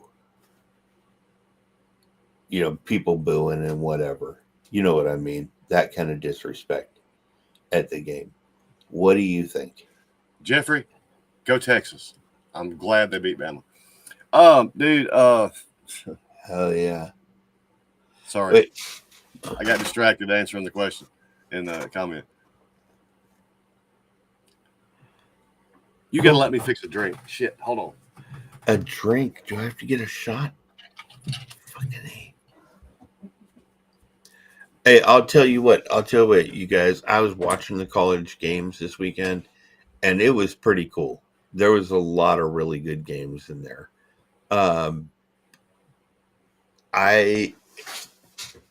Regardless of who your teams are, I see, the Longhorns and stuff. Okay.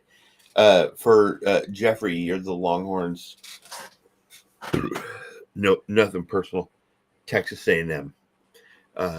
Because my uncle was actually a professor there. And so I grew up watching A&M games when they were on TV.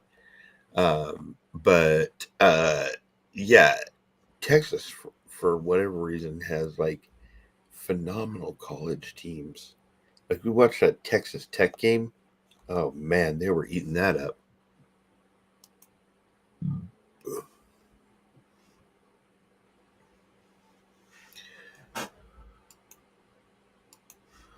Where is this college scores from?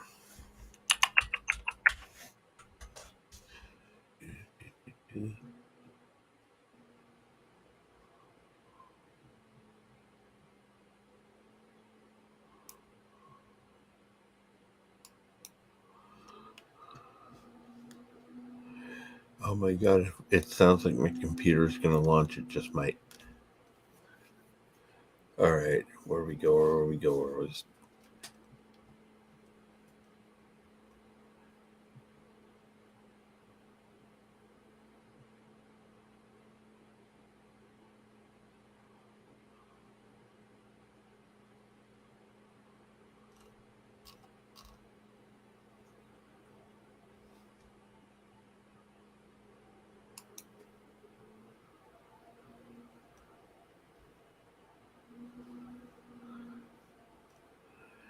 Okay, there we go. Oh no. USC beat the crap out of Stanford. That's pathetic.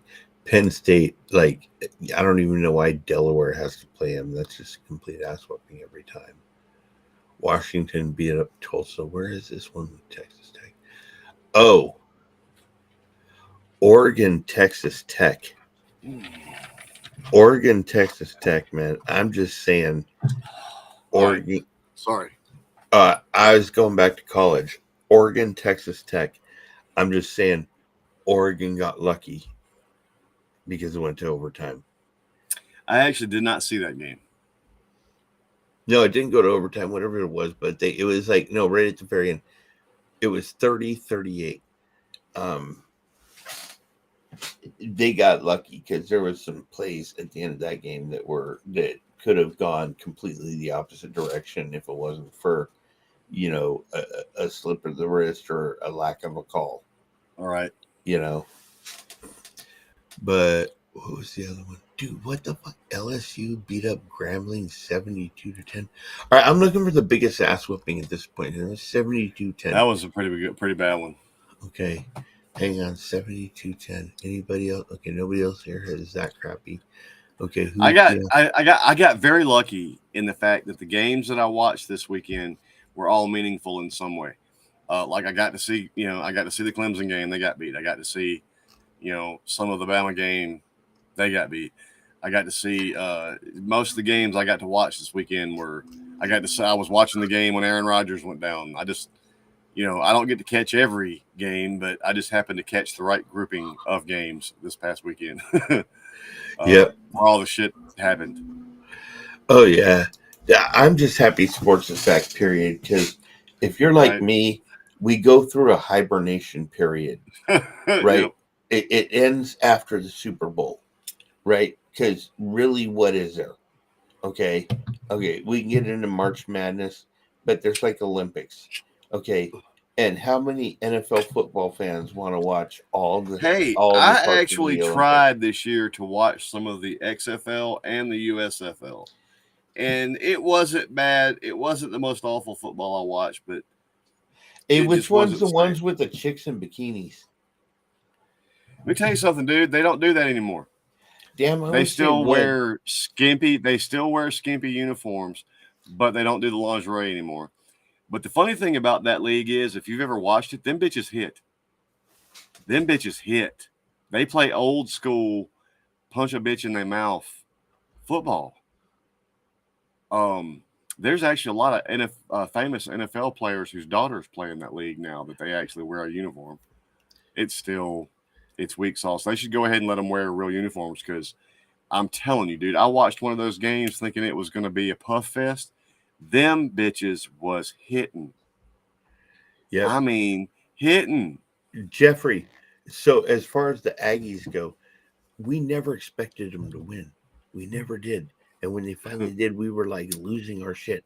But why we root for the Aggies is if you go down to College Station, Texas, where Texas A&M is, right? They have joke books and all this shit about Aggies. Like they got a coffee mug where the handle's on the inside of the mug and it says Aggie coffee mug. Right. Like, they just make fun of themselves to the extreme. And I just grew up with those Aggie joke books and everything else. And we rooted for the Aggies, even though I'm in Northern California now, my baseball team at heart is still the same one I grew up with where I went to the ball games as a kid, the Dodgers, Hell yeah. And Tommy Lasorda. Yep, it was Tommy Lasorda. It was Ron Say. It was Pedro Guerrero. It was Jaeger. Yeah, dude, it was like we were on fire. It was us against the New York Yankees. That was the big threat. That was like the big competition between the two. Yeah. Yankees would tend to do better in when it came down to it at the end than we did on some of them. but it was just we were always in such a competition. That was the biggest, threat every year was the Yankees, and we were their biggest threat. See, I was a Braves fan, and it was that special back in that we're talking Sid Bream and Mark Lemke and Raphael Belliard and Jeff Blauser and fucking Terry fucking Pendleton. I mean, even before Chipper Jones and all that era, but I was also. What was funny is when I first living out here in the woods, man. When I was growing up, we still only got 3 channels, and that was on a TV. You walked across the room to go ka-chung, ka-chung, ka-chung. Right. If you wanted to change channels. And for whatever reason, I guess the local NBC affiliate back then, I guess there wasn't really affiliates. They played what NBC played. And what NBC played was the Mets all the time. So when I first was actually watching baseball on TV, I'm kind of a Mets fan by default because that's the games it showed us was the Mets games. And then once a couple of more channels came and opened up a little bit, I kind of became a Braves fan. But it was for some reason early on it was the Mets and Terry Pendleton, not Terry Pendleton, excuse me, Hojo. For the Mets Hojo was my player, man. I was a big Howard Johnson fan. Hojo, man, I love that motherfucker. Dude, I got an idea. Because we have 6 people watching on your channel and 1 on mine, and I don't believe, one of them is from our Discord. We still have people hiding, but I got an idea. I've got an idea. When the mic fuck him up. Oh, don't let me mess this up. I might mess it up. Okay, Jason. Nolan Ryan was a stud, dude. Dude, Nolan Ryan is, for real, one of the baddest ass players ever. You know what's funny is nobody had when he was younger, man, motherfuckers charged the mound, they get an ass whooping. Well, he was older. This was not but a couple years before he finally retired.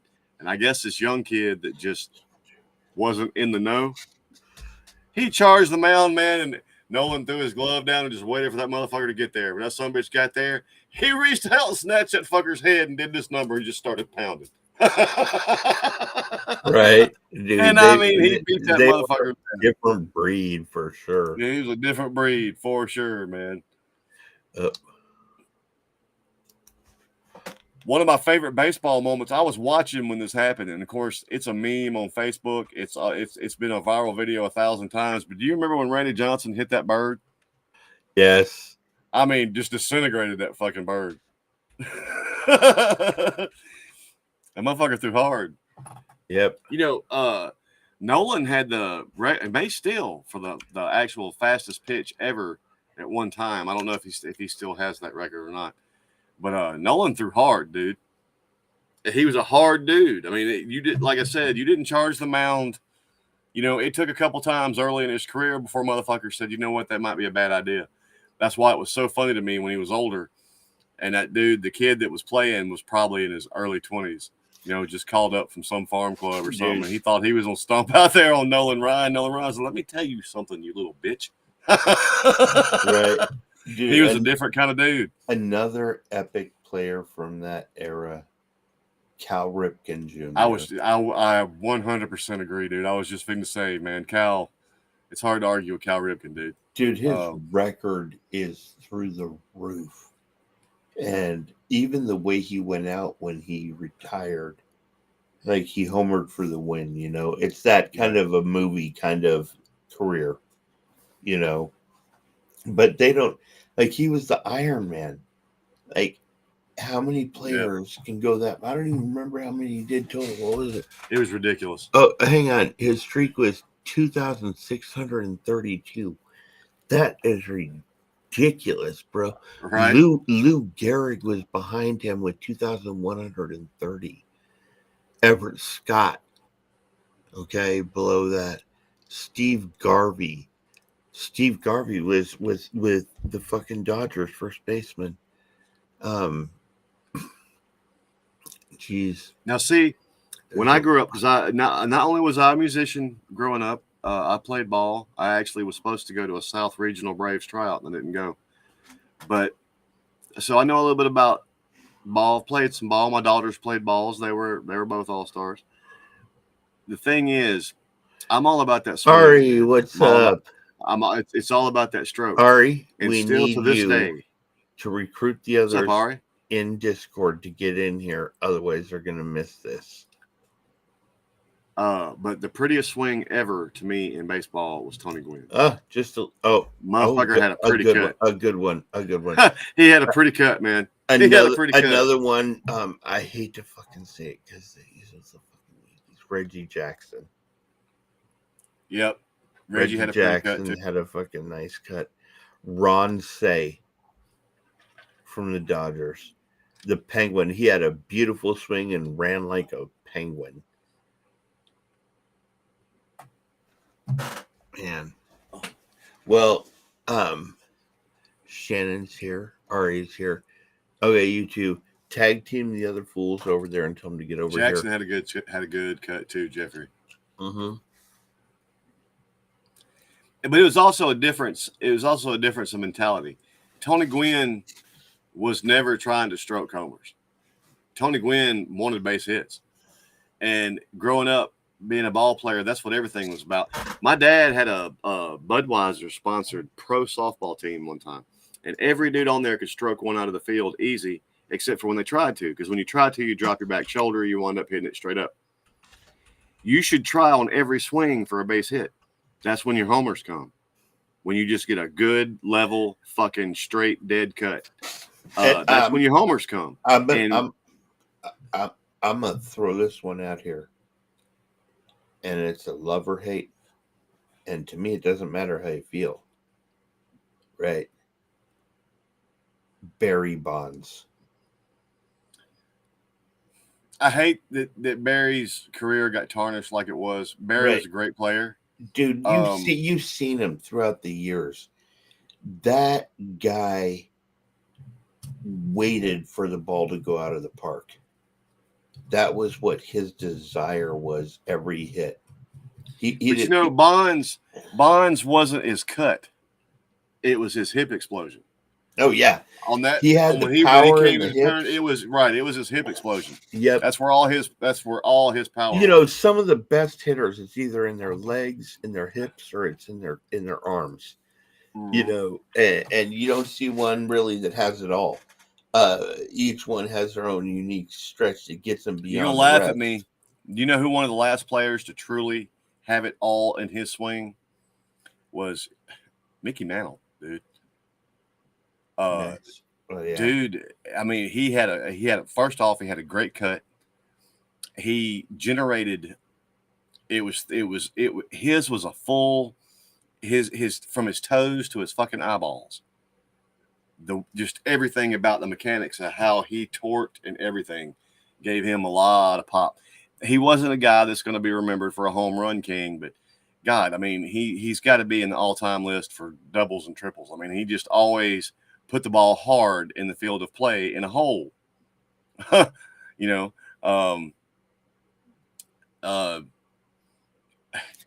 another guy that got tarnished a little bit that had a big cut and it was all hip explosion was Jose Canseco.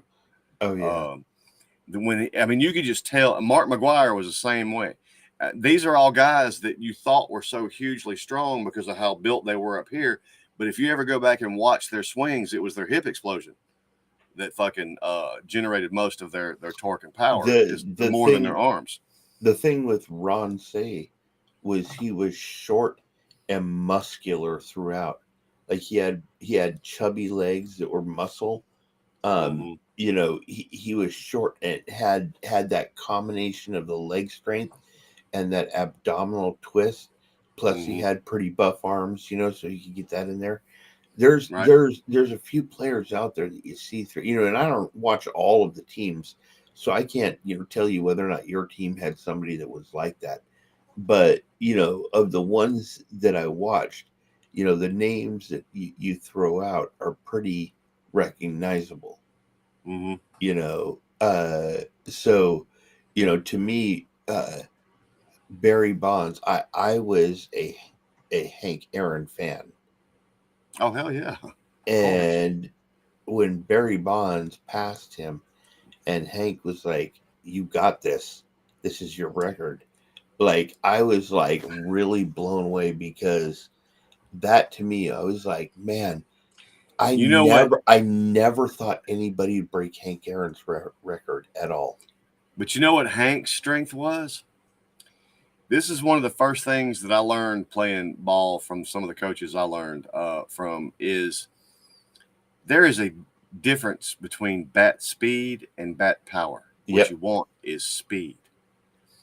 And Hank, he had a pretty cut. His hips were fine.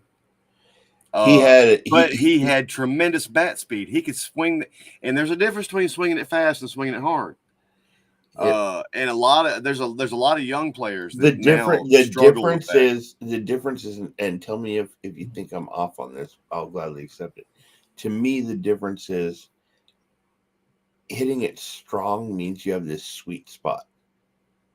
You catch the Hitting sweet spot, it of course. fast means it doesn't matter where it hits on the bat.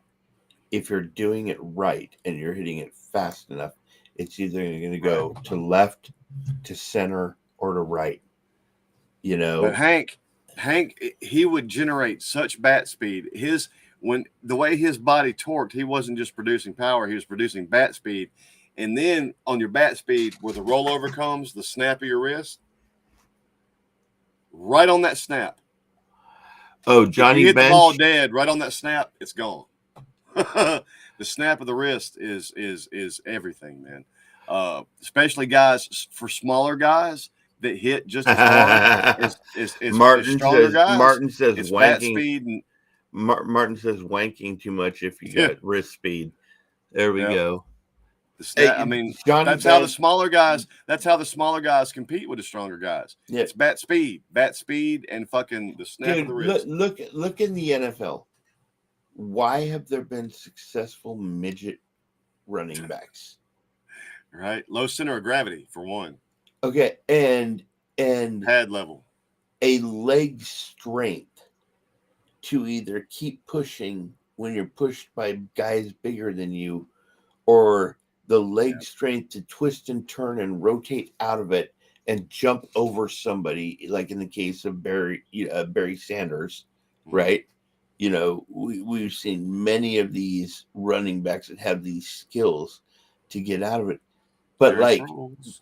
they're not, yeah, Darren Sproles, definitely. LaDainian Tomlinson, you know, a lot of these guys. And What was dude's name? Played for the Ravens for a while. I think he was the one that punched his wife in the elevator. Or maybe I'm thinking a different guy. He was a little bowling ball of a motherfucker, but he was impossible. They called him Mighty Mouse. No, I'm thinking two different guys. Mighty Mouse was the dude that played for Jacksonville. The dude that played the Baltimore is what I'm talking about. But he was the same kind of player.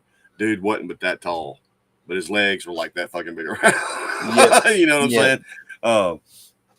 Well, we've gotten into a new era too, because we've talked about this before about, you know, watching these old teams, you know, the Steel Curtain, all of these phenomenal teams from the Bears to the Packers of the old days. For us, to it the was Raiders to the we had the whatever. Dome Patrol for a while. Yep, and we didn't have an offense then. all of these teams had people that took like way worse hits than you'd ever be wanting to take in your whole life, and then got up and played the next play. Yeah. Like it's a different era now. They're taught if you feel something might be wrong, lay down. You know, every team has for y'all it was a Steel Curtain. For us, it was a Dome Patrol. And when we had the Dome Patrol, and I'm sorry, that may be the greatest four linebacker combination in the history of the game. Bird, yeah. So with that being said, Patrick Swilling, he was the sniper. Vaughn Johnson, he was the motor. Sam Mills, he was the technician. Ricky Jackson was a dog that wanted to hit you and make your fucking grandkids feel it. Dude, back in the day, Ricky, back he would hit a back motherfucker. back in the day, there were NFL. We're not going to necessarily say head coaches, but we're just going to say some coaches in the NFL actually were offering like bounty fees for certain players. Okay, nowadays these dudes whine over getting tapped. Dude, I'm gonna send you a link if I can find it again. But they were interviewing this. Oh, I'm talking. This motherfucker played back when they still had leather flap helmets. It wasn't actually even a hard helmet, Shit, yeah. and they didn't have face masks or none of that bullshit. I mean, they were. Oh, that's it cool. was, back when they was kill the man with the fucking ball, and he was talking about today's NFL players, and he's like, man, these guys are fucking pussies. I mean. And he talks about the kind of hits they took and the shit like that versus what happens now. And when he really got funny, and he's like, and what is this trading jerseys bullshit after the game and sportsmanship? We didn't like you. We wanted to hurt you. If you came to our house, we weren't nice to you. Game over or not, we didn't fucking like you. That old man, he didn't understand the teams getting together and hanging out after the game. He's like, no, motherfucker, we didn't like you. We wanted to hurt you. We're not hanging with you after the game. But that guy was talking about that, and he was like, look, he's like, I'm not trying to belittle anybody's injuries. He's like, but you look at some of these players these days, and they're crying. He said, and he said, our school of football, it was the point to hurt somebody. Yeah, I'm looking for this one. What was it? That's back when the motherfuckers be taking sips of whiskey and smoking on the field, man. Okay, I think one of the last players I saw smoke on the field was Kenny Stabler. You remember Kenny Stabler? Oh, hell yeah. We had him. Dude, remember, I grew up in not in LA, but everybody refers to Southern California as LA. I grew up out in the outskirts. Yeah. And the Raiders were getting offered a stadium. They said they didn't get an offer. They did. They got an offer, but they didn't want it because it wasn't intersecting the two most major freeways. So they left LA. But they were playing at the Coliseum.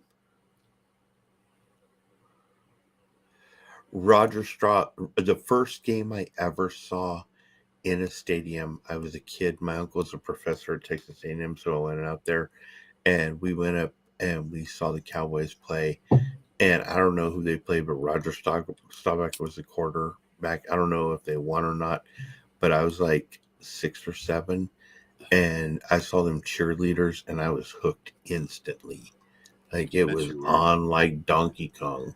Dude, Starbuck he's another throwback to a different era, man. He was a smart quarterback, but he was a fucking man, dude. You had to be in the league back then. There wasn't none of this coddling motherfuckers. I mean, if you come through the line and you could fucking put that quarterback out of the game, then your job was to put that motherfucker out of the game. Yep. And what's funny is now that they bitch so much and everything, but that's why football players started making the big money.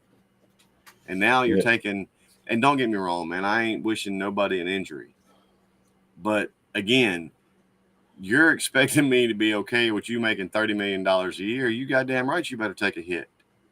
And you better get up from that motherfucker and play the next play.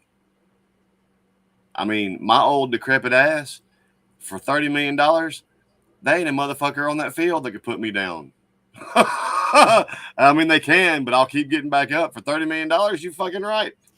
Dude, you know what? It's funny. I saw somebody posting something about Jeffrey said he has 2 legitimate stock shares in the Green Bay Packers. Um, when I was married to my second wife, I had the opportunity to buy, and I did buy the game worn jersey from Emmett Smith from Thanksgiving Day game in 1994 when they played the Green Bay Packers and won. Hell And yeah. I bought that jersey and I had it sent to Texas Stadium to have it authenticated by the clothing person and Jerry Jones and Emmett Smith. And Emmett Smith sent me a Wheaties box that he Huh. autographed that's run with history, right? And my ex sold the jersey. Oh, dude. I can't say that. How many times are we allowed to say bitch?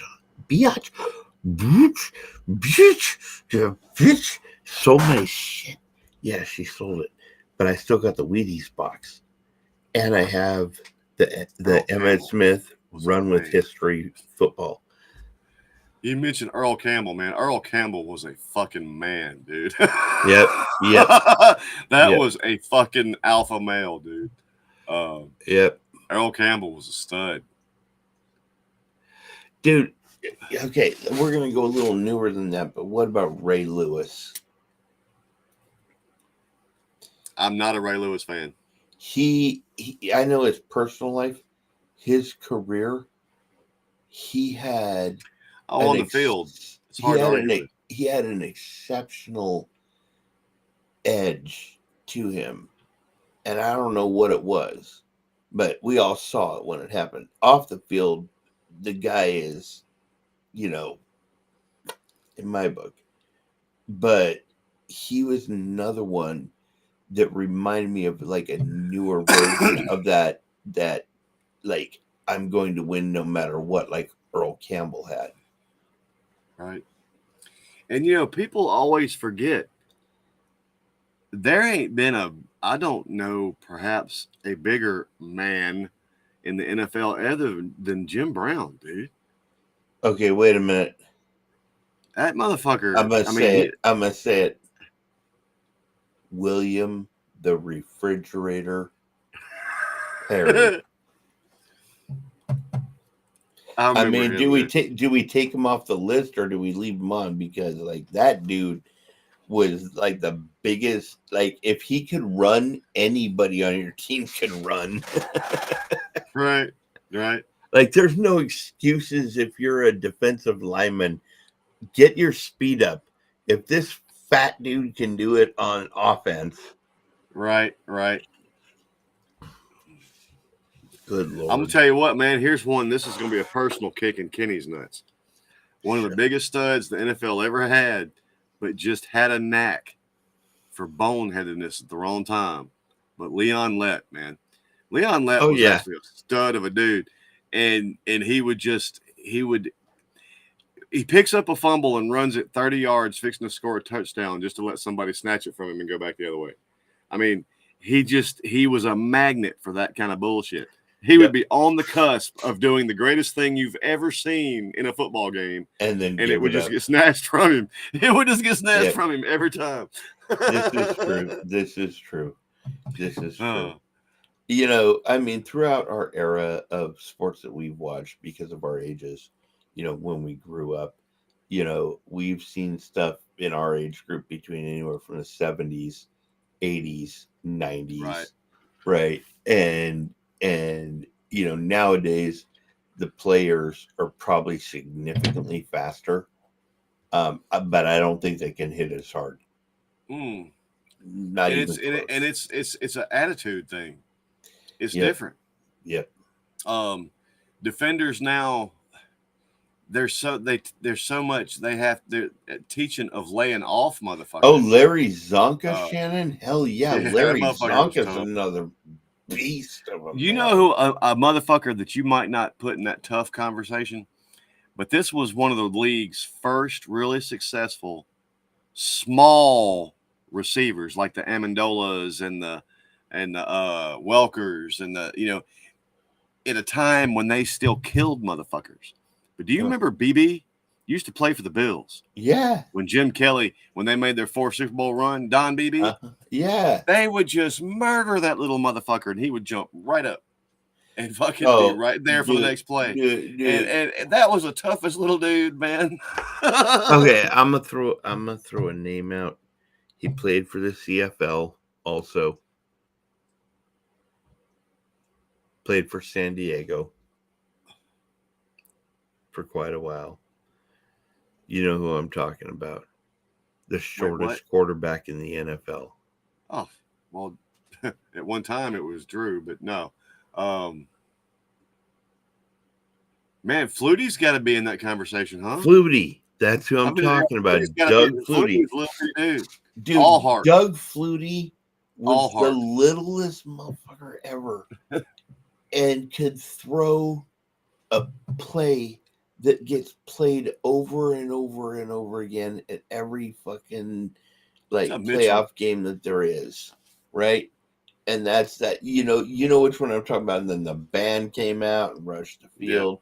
Yeah. Okay, Flutie could do that over and over in the pros, which was amazing. It wasn't just a fluke. Like, you could get him at the end of the game and he'll duck under a whole bunch of people trying to get his ass and still fling it, 46 yards downfield, and the guy catches it and somehow runs it into the end zone. I'll never forget. I'm trying to remember who they were playing, but Flutie got absolutely fucking lit up. And that motherfucker got up, and it was all grass and dirt, and his helmet was kind of over here and shit. That motherfucker just, come on, let's go. Flutie was a little tough little bastard, man. You know what's ironic is the end of his career. The last play of the game for him was kicking a free kick. Right? That was the last play. He had done everything else. Hey, you want to go out and kick a free kick? Sure, why not? Right? And he does it. He does it. I mean, that little man inspired so many other below average Joes to at least go out and try. I mean, think about it. Even the Wes Welkers and all them, they wouldn't have been around if it wasn't Drew Brees wouldn't have been around if not for a Doug Flutie. Yep. I mean, it was like, man, geez, we got to watch some really cool players. I mean, that's pretty dope. That's pretty dope. We have been through and it's weird because for me, Mitch, basketball lost. What is it time for us to do so you can instruct us? He said it was mandatory oral time. In basketball for me, it lost. Once Jordan left the game, there was a certain magic in basketball that left. Football, I hate to say it. People can say what they want, but it was really weird the first year there wasn't a Peyton Manning involved in the NFL. It's weird to not have a Tom Brady involved in the NFL. There are certain players that become such icons that the game is weird without them. And we're in that era in the NFL right now, especially now that Aaron Rodgers has gone down. Is Mahomes great? Yes. But there's very few players that make you think all-time great right now. We're waiting for that next generation of superstar. I mean, now Mahomes is on his way to being that at quarterback. He's already got 2 Super Bowls under his hat, and the Chiefs and him. He's on his way to being that. He's still, to me, I mean, all-time great, and that's a different level to me. And he's just hadn't been playing long enough. Now, if he's still playing the same way he's playing now, say 8-10 years from now, then yes, I'll say he's an all-time great. But there's very few of those. I mean, Mahomes has that potential. Dude, but other than that, who in the league just stands out to you like, oh, God damn it, that's a first ballot Hall of Famer right there? Nobody right now. I mean, we grew up in the eras of Morenos, of Elways, of Steve Young, and all Montana was one of my favorites ever, man. The whole thing. He was a surgeon. You name it. There was a lot of great quarterbacks back in that era, and I don't see any of them doing what they did So I'm waiting to see what they break out in that makes them that good that they get in. I think Mahomes is a good quarterback that'll probably get them through 10, 12 years Oh, and hold on. keep them Let me pertinent. address something, Kenny. Yeah. Jeffrey, I just said he was the last of those great players for me. I am a Larry Bird guy. Larry Bird would fucking cut the knees out of any player today. Larry Bird would take LeBron to school. Okay. Let Jordan me, even said one day that one of his, Bird's a whole nother fucking animal, dude. There's nobody in the NBA today that Bird wouldn't take to school. Period. I'll put it to you. Period. I'll put it to you this way. That's a great conversation, and I give Jordan a tremendous amount of flowers, Right. like more than his, because he was that good. I give Larry Bird that same amount of flowers. I grew up, or where I grew up, we had the Lakers in You're LA. probably watching Kobe. Kobe, Kareem with Magic. Right. Oh man, And old school Lakers. That was the Kareem, best rivalry in basketball ever. Old school Lakers and Lakers and Celtics. Celtics, yeah. Woo! And Kareem was unstoppable with that hook. Of course. Like He was 9 feet fucking tall. Dude, he was like impeccable. Like he would just put points on the board over and over. Kobe was another kind of animal. He looked at you like he wanted to irritate the shit out of you to tell you that he was in your mind and you can't win. Like when he's on the somebody's at the free throw line, he's staring at somebody like he wants to knock them the fuck out. There was a different type of intensity with him. Up here we have the Golden State Warriors. Are they elite? They won a lot. Okay, are they elite? We'll see. Time will tell. Right. They have some great players. I'm not going to take anything away from them at all. But I don't see anybody with that veracity like Larry Bird or Kobe Bryant had. Let me tell you what Larry did, man. One of the first times Larry came to Detroit, it was a big part of that storied rivalry. That motherfucker walked in, and they were doing pregame warm-ups and shit. And he walked over to the other bench. He said, "I'm gonna score about 40, about midway through the third quarter, and I'm gonna sit down and let y'all have a chance." And lo and behold, by about 6 minutes into the fucking third quarter, that motherfucker done scored. Put that 40 burger up here and said, "All right, I'm done, y'all." I mean, it wasn't enough that Larry could get in your fucking skull. He was one of the best trash talkers the game ever had. He would back that shit up. He would back that shit up. Before his back injury, had Larry Bird not had his back injury, and you got about another 10 years of Larry Bird, dude, the conversations would be so different now. I mean, like I said, you should hear. There's several interviews with Jordan where he talks about Bird, and and by the time Jordan was rising to prominence, Bird was really on his way out. He already suffered that back injury, and he said, "Man, because they played together on the very first Dream Team," and he said, "Dude, that's the most foul motherfucker, and it pisses you off because he can back it up." Okay, I will mention this, that we were warned it's time, and apparently they've migrated. Do we go there? Sure, let's go. If you know, you know. If What you else don't, you got to figure it out. We'll see you over there. Hey, everybody. Thank you for tonight. Thank you for having fun with us. We look forward to seeing you next week. Peace. Yes, sir.